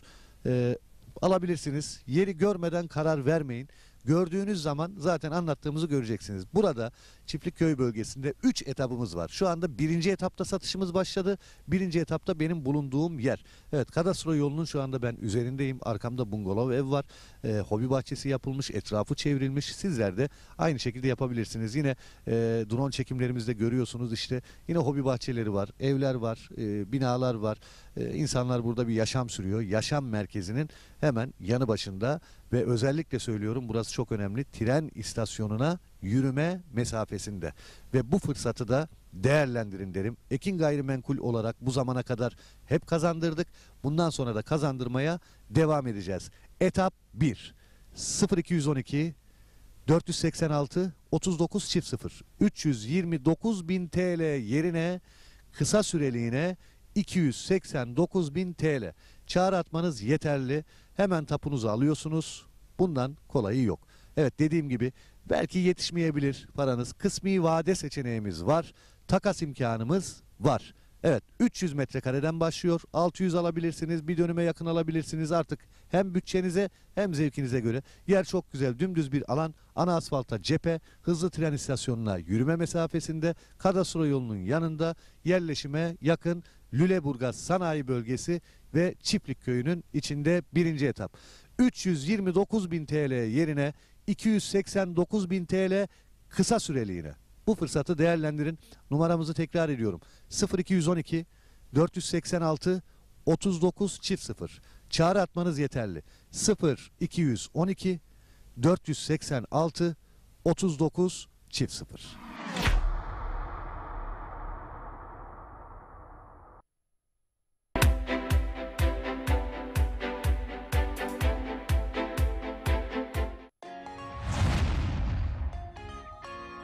Herkese hayırlı akşamlar, hayırlı akşamlar. Bizler geldik. Saatler 19.30'u gösterdi. Yani Dadali Show'un saati ama Perşembe deyince bizim de çift tarifimiz. Hafta içi her gün 08-09 arası Ekin Radyo'da, her Perşembe 19.30'da da Ekin TV'de Dadali Show sunuyor. Sevdalı, sevdalı, sevdalı. Dadali Show'un bu haftaki konukları Kenan Coşkun, Sulara yazdın, sulara mı yazdın, rüzgara mı yazdın, unuttun beni.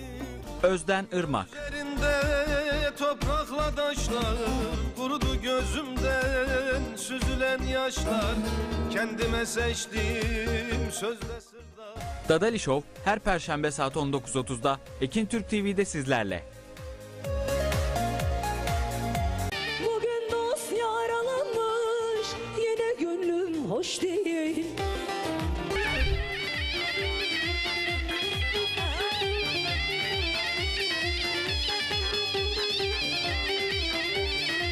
Ben seni sevdim da dünyalara bildirdim.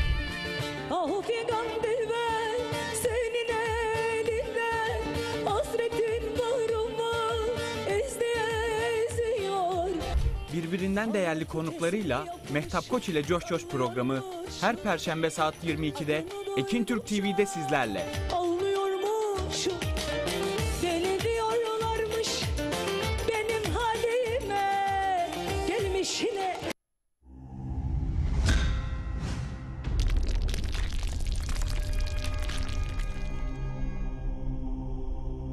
Bizi izlemeye devam edin. Evet değerli dostlar, kısa bir aradan sonra bir çay molası yaptık değil mi Yalçıncığım? Evet. Yeni açanlar için hatırlatma yapayım. Sanatçı konuğum sevgili Yalçın Dönmez. Gerçekten hem duruşuyla hem kişiliğiyle hem hayata bakışıyla bizden biri, halktan biri. Çok teşekkürler. Onunla türküleri paylaşmak benim için bir mutluluk. İyi ki geldin tekrar dostum. Evet, ben de iyi ki Bizim gelmişim. Hayrettin abimiz var ya, rejide bu sesleri düzenleyen abimiz. Aynı zamanda Tuğçe'ye de gelsin, Cihat Bayram dostuma da gelsin. Tüm Ekin TV emekçilerine, Doğukan'a ve size komutana gelsin. Kan çiçekleriyle bir açılış yapalım, sonra sohbet ederiz Yalçın. Tamam. Olur mu? Seni yoracağım bugün, ben biraz Estağfurullah, ben hastayım, biliyor yorulmam musun? ya. Ben Yani ciddi anlamda şurada bir ağrı var. Geçmiş Hayır olsun. olsun yani. Devlet beni bilir, bazen beraber sahne yaptığımızda 5 saat sahnede kaldığımı biliyorum yani, hiç inmeden Ben de okurum. senin o performansını biliyorum. Onun için yükleneceğim sana. Hiç sorun yok.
Topraktan mı çıkmış, candan mı kopmuş? Açar yedi veren kan çiçekleri. Türkü mü şiir mi, ahıt mı yoksa?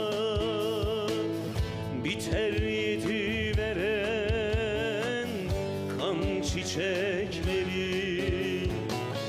Türkü mü şiir mi, ahıt mı yoksa? Biter yedi veren kan çiçekleri.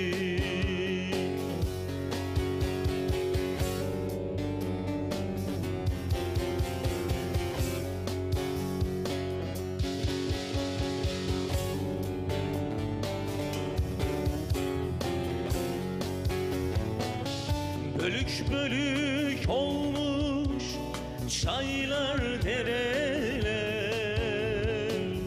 hiçbir denize varabilmezmiş. Duvarın dibinde bir yaralı gül, gülleri solduran gülebilmezmiş. Duvarın dibinde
salmış, tomurcuk çiçekler kana belenmiş. Dallar çiçek açmış, usta derd açmış. Umudun goncası, kan çiçekleri. Dallar çiçek açmış, usta derd açmış. Umudun goncası, kan çiçekleri.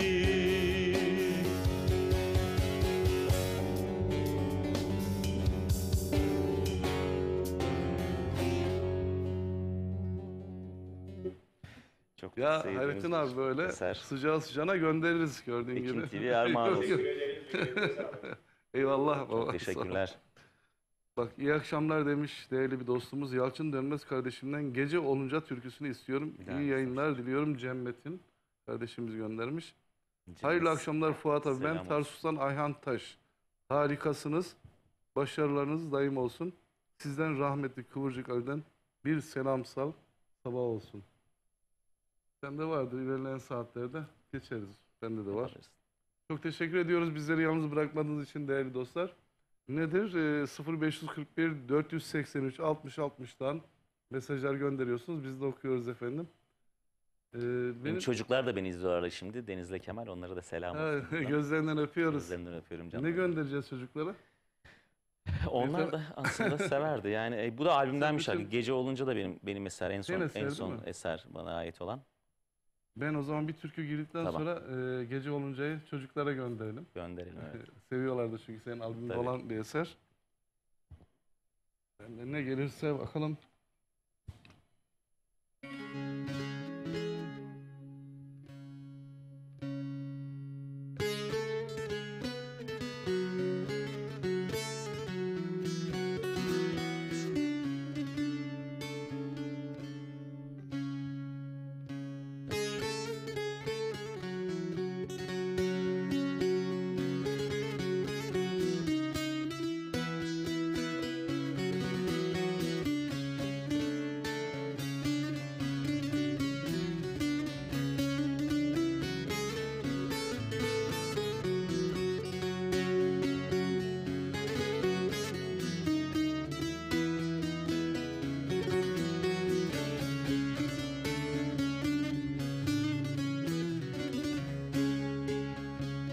Vurulmuşum bir kere o güzel gözlerine.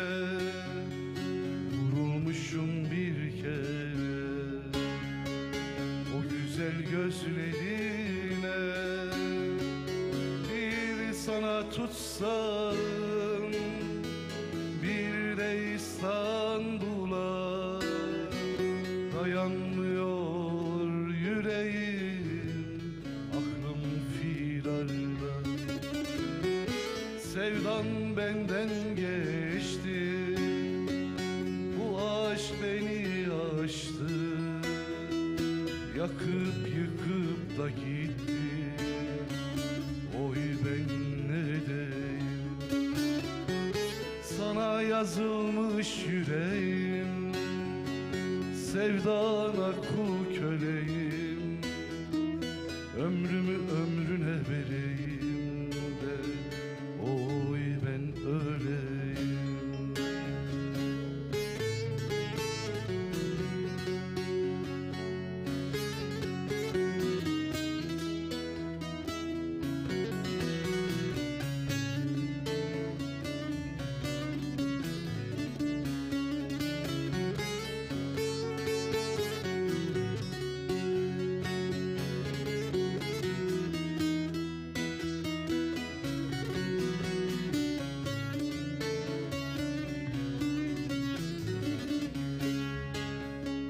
Tutuşmuşum yanmışım, kül olmuşum bu aşkla.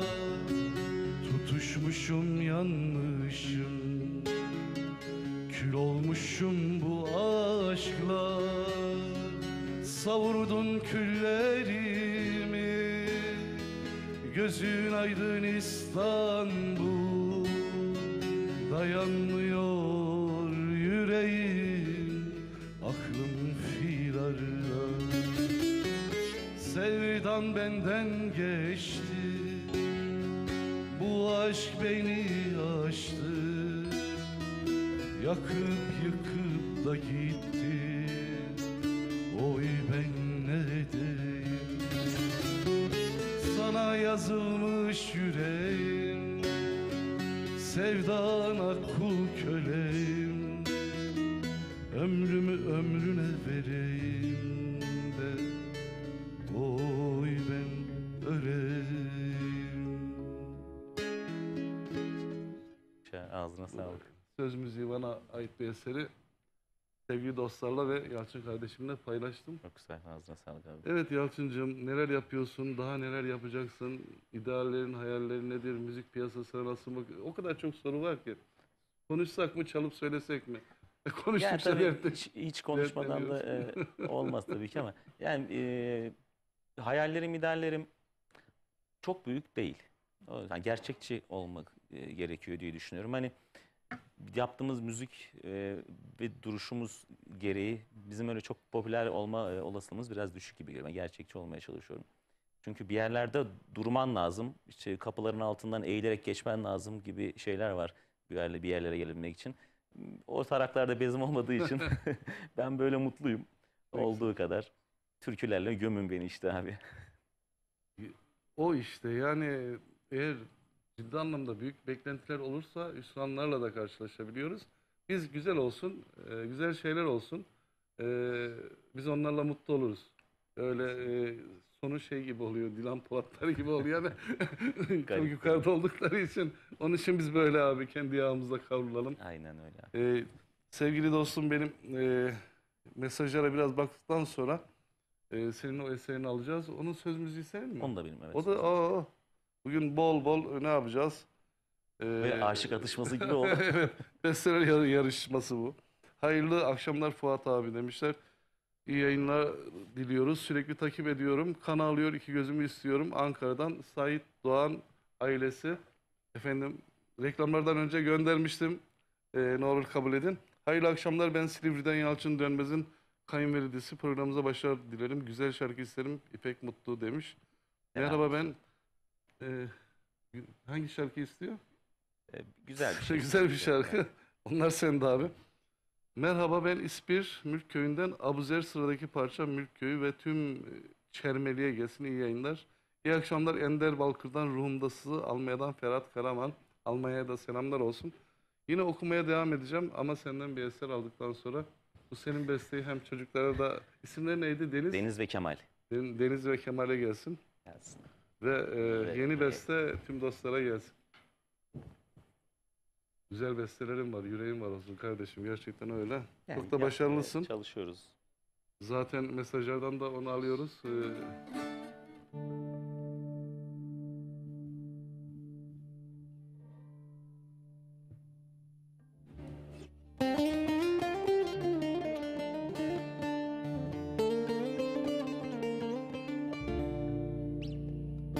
Bir ihtimal daha olsa ne çok isterdim. Olmuyordu bizden inan, çokça direndim. Bir karara varmalıydım, daha da çok yanmalıydım. Hasretinin denizinde boğulmalıydım. Bir karara varmalıydım, daha da çok yanmalıydım. Hasretinin denizinde boğulmalıydım. Unutmayı ister miyim bilemiyorum. Çok denedim bir yolunu bulamıyorum. Güneş gider, ay kararır yalnız kalınca. Aşıkların canı yanar gece olunca. Yaşananlar bir bir gelir, gelir aklına. Aşıkların canı yanar gece olunca. Yaşananlar bir bir gelir, gelir aklına. Aşıkların canı yanar gece olunca.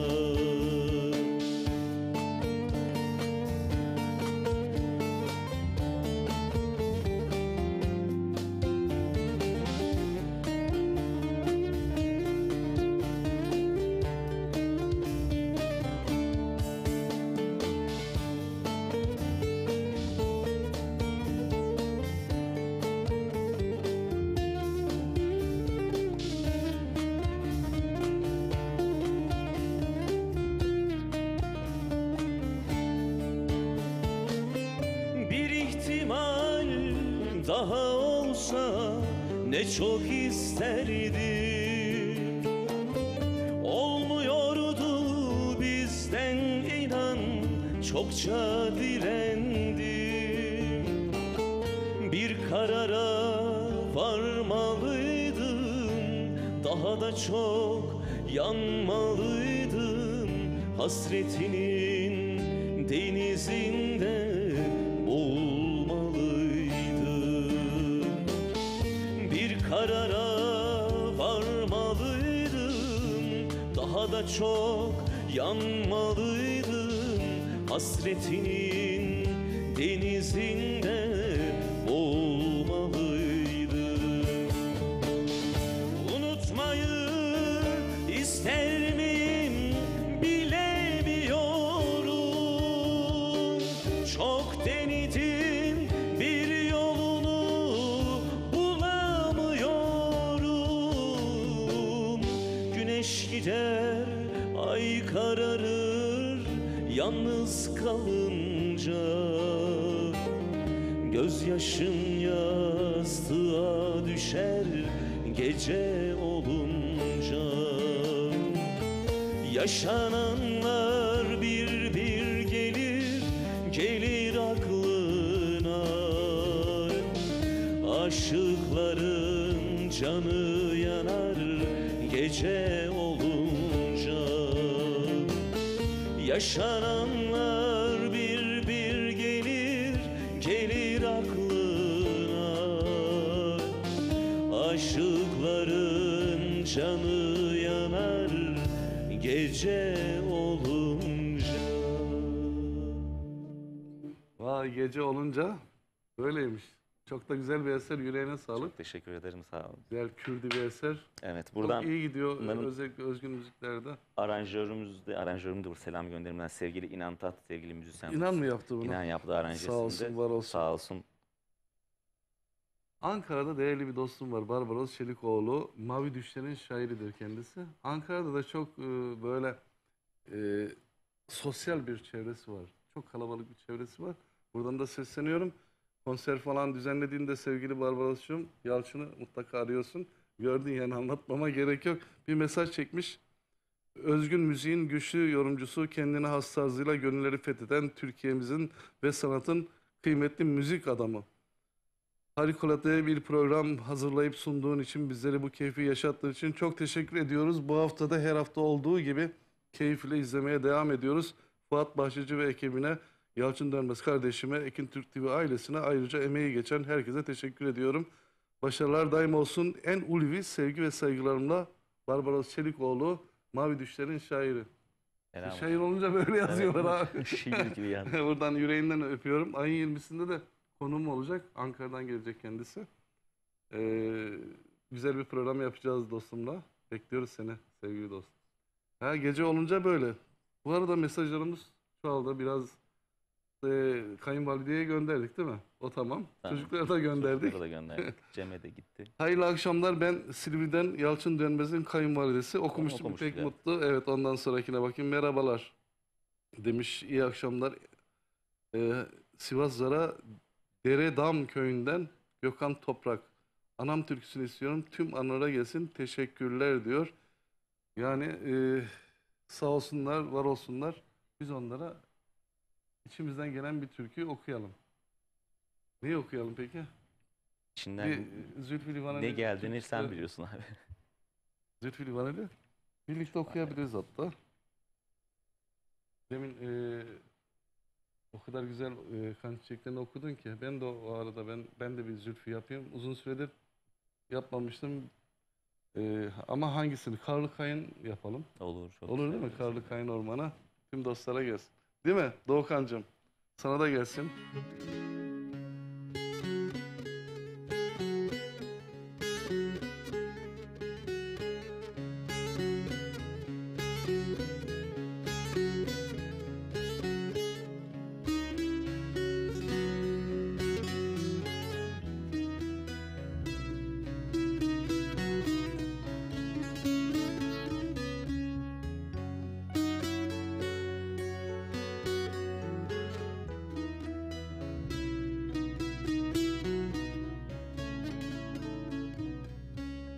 Karlı Kayın ormanında yürüyorum geceleyin. Karlı Kayın ormanında yürüyorum geceleyin. Efkarlıyım, efkarlıyım. Elini ver, nerede elin? Efkarlıyım, efkarlıyım. Elini ver, nerede elin?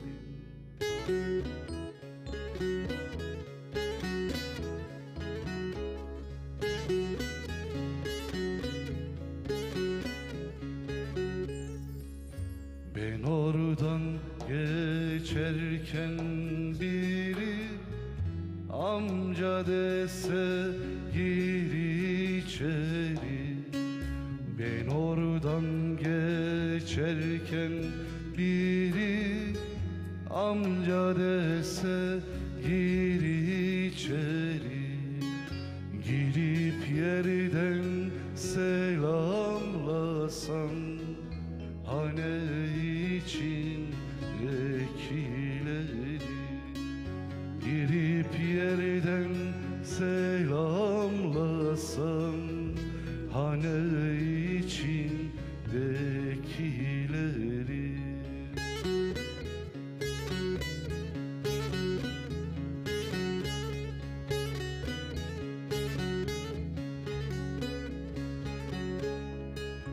Memleket mi, yıldızlar mı, gençliğim mi daha uzak?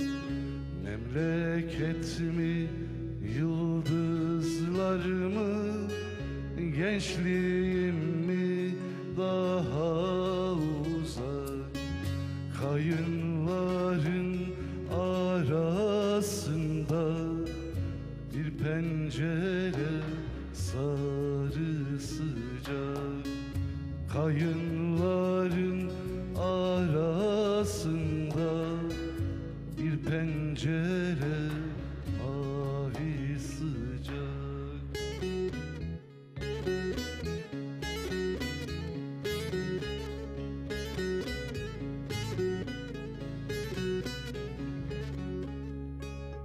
Yedi tepeli şehrimde bıraktım gonca gülümü.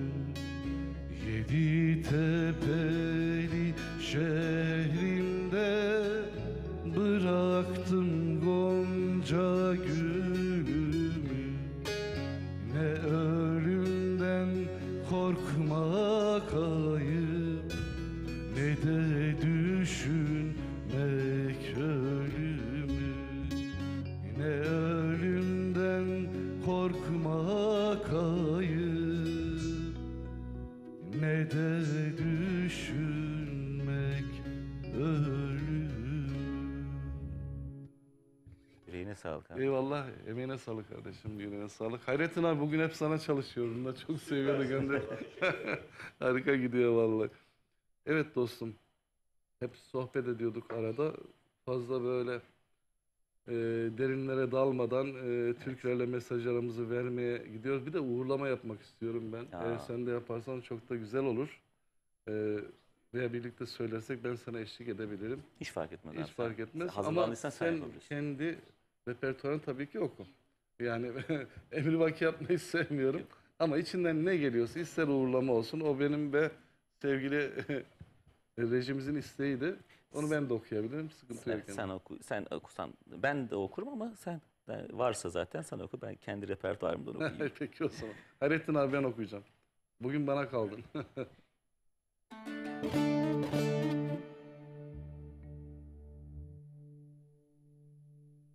Bir anadan dünyaya gelen yolcu.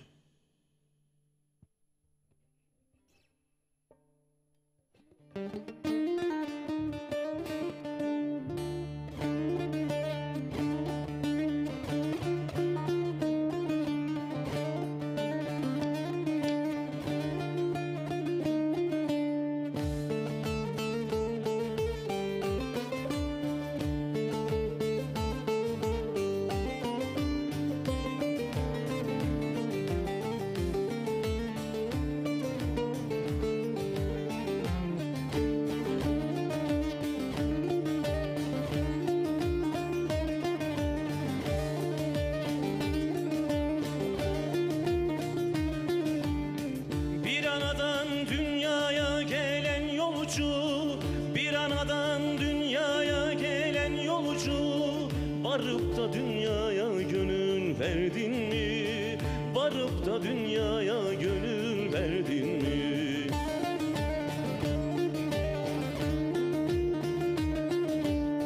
Kimi büyük, kimi böcek, kimi kul, kimi büyük, kimi böcek, kimi kul.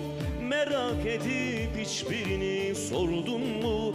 Bunlar neden, nedenini sordun mu?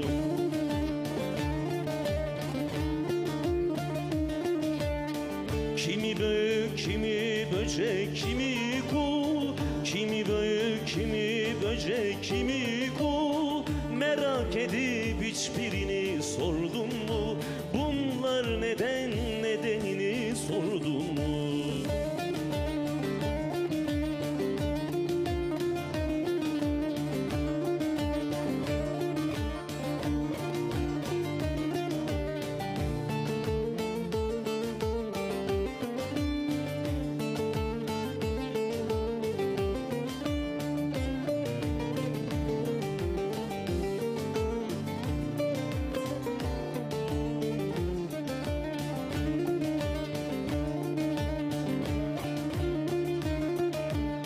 İnsan ölür ama ruhu ölmez. İnsan ölür ama ruhu ölmez. Bunca mahlukat var hiçbiri gülmez. Bunca mahlukat var hiçbiri gülmez.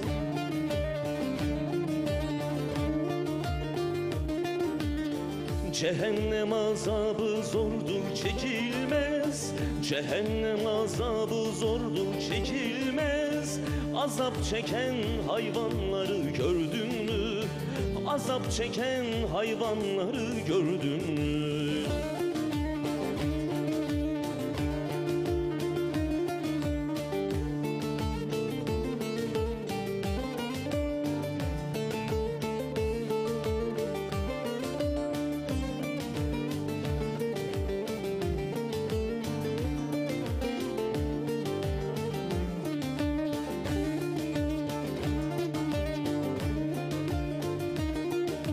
İnsandan doğanlar insan olurlar. İnsandan doğanlar insan olurlar. Hayvandan doğanlar hayvan olurlar. Hayvandan doğanlar hayvan olurlar.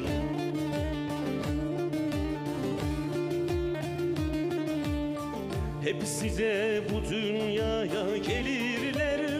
Hepsi de bu dünyaya gelirler. Ana haktır sen bu sırra erdin mi? Ana haktır sen bu sırra erdin mi?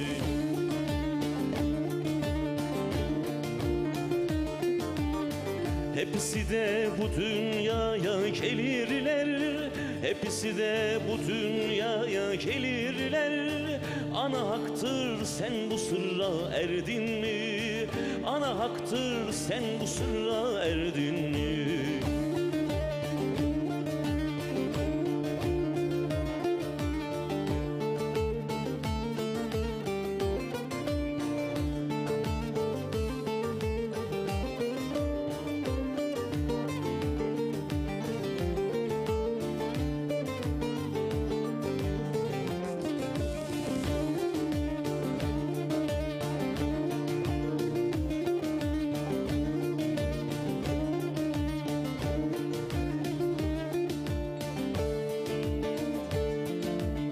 Vade tekmil olup ömrün solanda, vade tekmil olup ömrün solanda, emanetçi emaneti almadan, emanetçi emaneti almadan.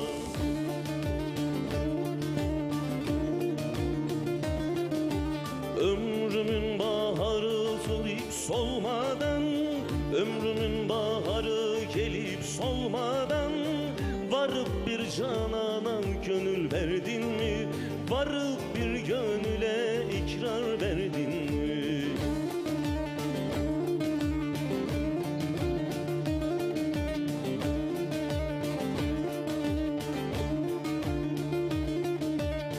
Ömrümün baharı gelip solmadan, ömrümün baharı gelip solmadan, varıp bir canana gönül verdin mi? Varıp bir canana gönül verdin mi? Daha da uzuyor, usta öyle bir Ah yazmış ki Neşat yani. Hoca. Değil mi? Onun da Gündem ruhu yazmış. şad Yani olsun. şu anda gündem yazmış. Var olsun, yüreğine sağlık. Çok güzel. Mekanı cennet olsun. Nur içinde yatsın. Büyük üstadımız efendim. Sevgili dostum Ayla Yılmaz'la birlikte alacaktım seni. Öyle kararlaştırmıştık. Ayla, Ama Ayla ya bizim Dışişleri Bakanı var ya daha az geziyor. Ayla Ayla Viyana'daydı en son. İsviçre'de bir bakıyorum, Frankfurt'ta bir bakıyorum. Ya herhalde Amerika'da, Karayip Adalarında falandır şimdi de. Schengen Türkiye'de geçmiyor. kalmıyor. O geçse öyle Geçmiyor. diyecek. Orada Türkiye olmuyor. Schengen vizesi geçmiyor. Ha, Amerika için Schengen ayrı geçmiyor. o yüzden. Yani bulamıyorum Ayla'yı. Buradan Ona da selam olsun. tekrarını oradan. falan izlerse Sevgili dostumuza. espri de yaptım. Herhalde alamayacağım bu gidişle. Tam çarşamba geleceğim diyordu. Ama biliyorum mutlaka bir şey. Fuat biliyor musun? Şöyle iş geldi. Kusura bakma ne olur iptal edelim. Ama hep 2 hafta önceden arıyor. 15 gün sonra çarşambasından bahsediyorum. Artık öyle devam edeceğiz. Kısmet herhalde seneye birlikte alırım sizi bu gidişle. Her zaman. Ayla da bayağı aştı anlamda güzel eserler de çıkarttı. Aranjörde inan yapıyor. Yine evet Onu da inan inanla yapıyor. çalıştı Ayla. Güzel. Valla güzel işler yapıyor. Ayla Ayla. yani öncelikle yüreği güzel bir insan. Evet, Yani evet. böyle Bu arada arkadaş- Ayla Yılmaz sanatçı dostumuz. Ayla Soy ismini de Yılmaz. vereyim değerli dostlar. Güzel, çok güzel bir dost. İnsanın hayatında olması gereken. Biz böyle ekip halindeyiz. Sıkça buluşuruz. Ayla Yılmaz. Bazen Yani görüyorum Osman hocalar- geçenlerde işte anılar çıkıyor ya işte sosyal medyada falan. Yıllar öncesinde vardı, sende vardı. O Avcılar'da bir anma etkinliğimiz vardı. Haziran, yine 4 Haziran. Evet, Oradaydık. gelmiş, beraber Evet, yapmıştık beraber yapmış. programı Bu da. fotoğraflar çıkıyor karşımıza. Saklıyorum Yani ben onları. Osman Genç bizleri bir araya getiriyor sağ olsun. Etkinliklere de ses getiriyor Osman abinin. Evet, güzel. Her İşte ne kadar eskisi kısmet gibi. olursa haftaya Osman abiyle Efkan Şaşin'le birlikte alacağım. Kısmet olmasa da artık başka bir zamana, başka bir bahara devam ederiz. Rahmetli Kıvırcık Ali ile de Osman abi bir almıştım. En son programımızda da bizimleydi. Ondan sonra işte yeni albüme girdi. Gidişte o gidiş albümdeyken bir sabah yola çıkıyor. Evet. Böyle kaybediyoruz genç yaşta. Çok güzel eserlerimi seslendirdi Kıvırcık Ali de. Ama Kıvırcık Hoca okuduktan sonra ben o eserlerimi okuyamıyorum. Yani Evet, hem zor kötü oluyor. oluyorum hem doluyorum böyle anılar geliyor. Kendimi veremiyorum yani. Nasıl bu? Çok güzel bir dostu. Onu şeye bağlayacağım. Gülüm var mı sende? Hani alttan geliyor. Oy gülüm. Evet, Kıvırcık Ay'dan. Var. Ya o istek vardı. Tekrar yazmıştı değerli dost. Tabii. Olur değil mi? Alalım mı? Olur alalım. Hemen. Vallahi çünkü nedir biliyor musun? Sonuna gelmek üzereyiz. Öyle mi? Çok çabuk geçiyor demek ki. Çok 2 saati doldurduk. 10 dakikamız. Oy gülüm tüm Kıvırcık Ali sevenlere gelsin efendim bu eser.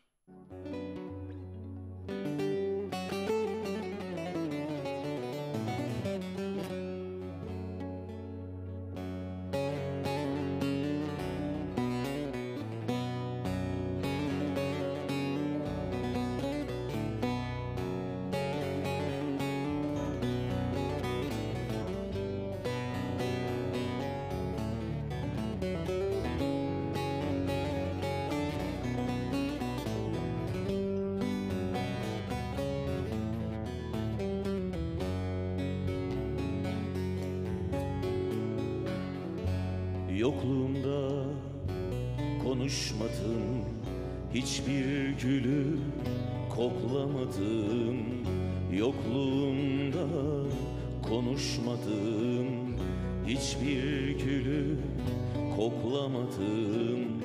Hasret vurdu geçti ama inan sensiz ağlamadım gül.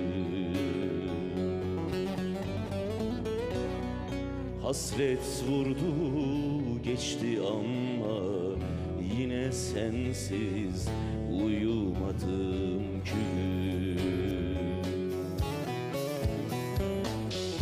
Yağmur yağdı ıslanmadım, kar döküldü uslanmadım. Yağmur yağdı ıslanmadım, kar döküldü ıslanmadım. Hayalini yorgan yaptım, yine sensiz uyumadım gül. Hayalini yorgan yaptım, yine sensiz uyumadım gül. Oy gülüm, gülüm, gülüm, mor dağlardan ay sümbülüm. Oy gülüm, gülüm, gülüm, mor dağlardan ay sümbülüm. Bu yer bu gök seni anar, gel kalbimi aç gör gülüm, gülüm. Bu yer bu gök seni anar, gel kalbimi aç gör gülüm, gülüm.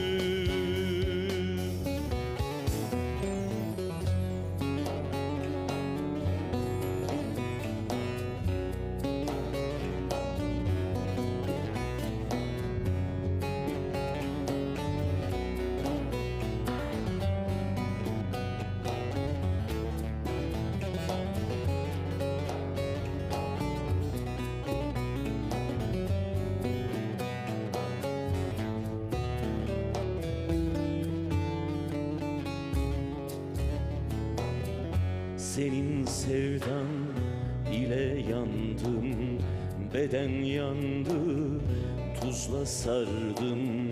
Senin sevdan ile yandım, beden yandı, tuzla sardım. Acın bile bir bambaşka, gül yüzüne türkü yazdım gül. Acın bile bir bambaşka, gül yüzüne türkü yazdım gül.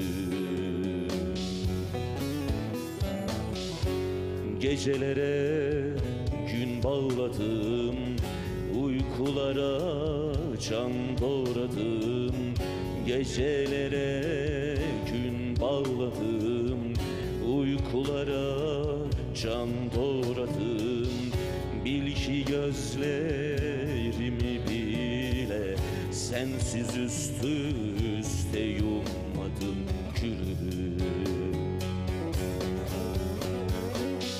Bil ki gözlerimi bile sensiz üstü üste yummadım gülüm.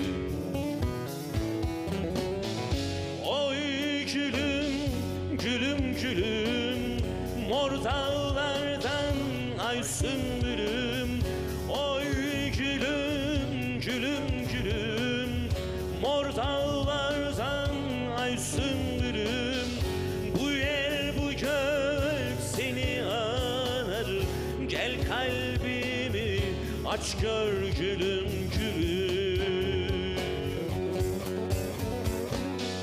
Bu yer bu gök seni anar, gel kalbimi aç gör gülüm, gülüm.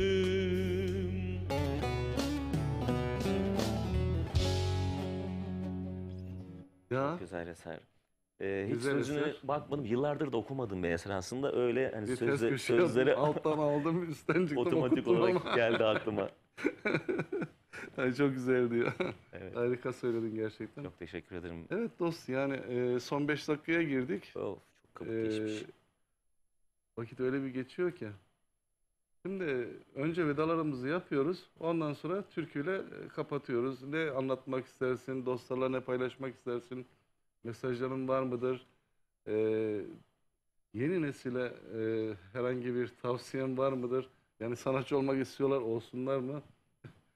Ya bu Çık işin içinden şimdi. çok istekli olacak bir şey olduğunu düşünmüyorum. Hani ben bu mesleğe 16 yaşında bağlama kursuna başladığımda hiç böyle bir yere geleceğimi hayal etmiyordum. Hayal etmen için içindeki bulunduğun süreç sana belki hayal ettirebilir böyle bir şeyi ama ben hep söylerim, ne yaparsan yap aşk ile yap. Herkese bunu söyleyebilirim yani, bir işi, ne iş yaparsan yap aşkla yaparsan, sevdiği işi yaparsa insanları çok zorlamasın. Var, ebeveynlere sesleniyorum buradan, nerede kameraysa. Çocuklarınızı çok zorlamayın, şu mesleği yap, bu mesleği yap diye. Sevdiğin mesleği yaparsan başarılı olursun diye düşünüyorum ben. Buna inanıyorum. Bizi izleyen herkese de kocaman selamlar gönderiyorum buradan. Evet değerli dostlar, yine bir haftayı atlattık. Bugün Yalçın Dönmez kardeşimize Umut'a şarkılar, Umut'a türküler söyledik. Umarım siz de çok keyif almışsınızdır. Ben şahsen çok keyif aldım. Ben de çok Seni keyif aldım. ağırlamaktan da çok mutlu oldum değerli teşekkür kardeşim. ederim. Haftaya yine biz bu saatte burada olacağız.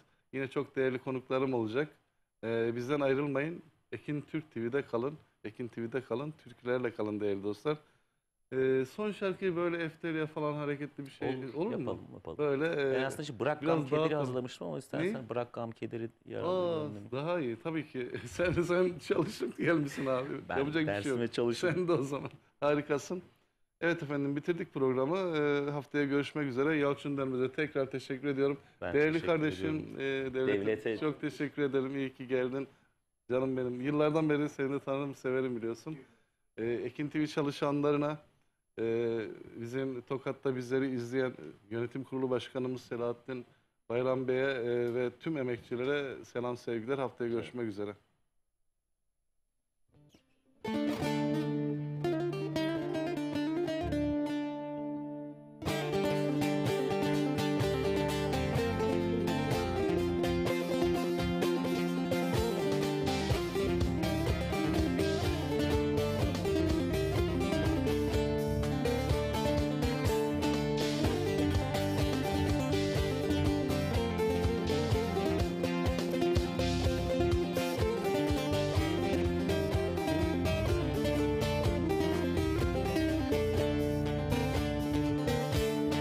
Bırak gam kederi yaralı gönlüm, yüce dağdan duman çekilir bir gün. Çapa vurmadık bu topraklara, İlkbaharda tohum ekilir bir gün. İlkbaharda tohum ekilir bir gün, ekilir bir gün.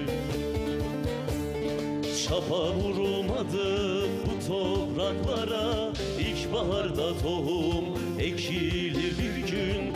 İlkbaharda tohum ekilir bir gün, ekilir bir gün.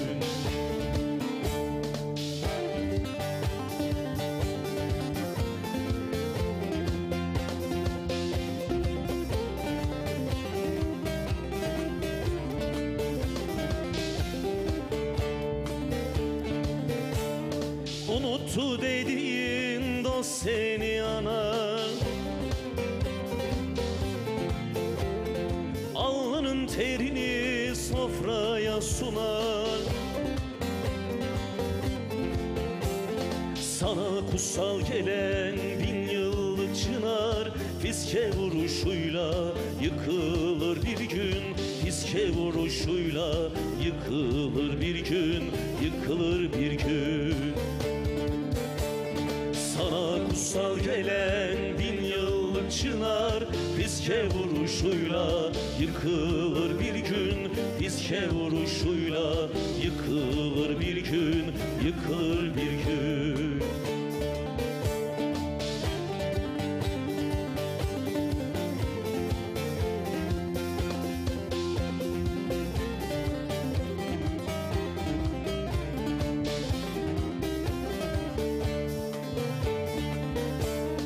Meyveye dönüşür kuruyan dallar, kaplani giyinir yeşiller allar. Gelir bayram günü çalar davullar, ak ellere kına yakılır bir gün, ak ellere kına yakılır bir gün, yakılır bir gün. Gelir bayram günü çalar davullar, ak ellere kına yakılır bir gün, ak ellere kına yakılır bir gün. Radyo Ekin.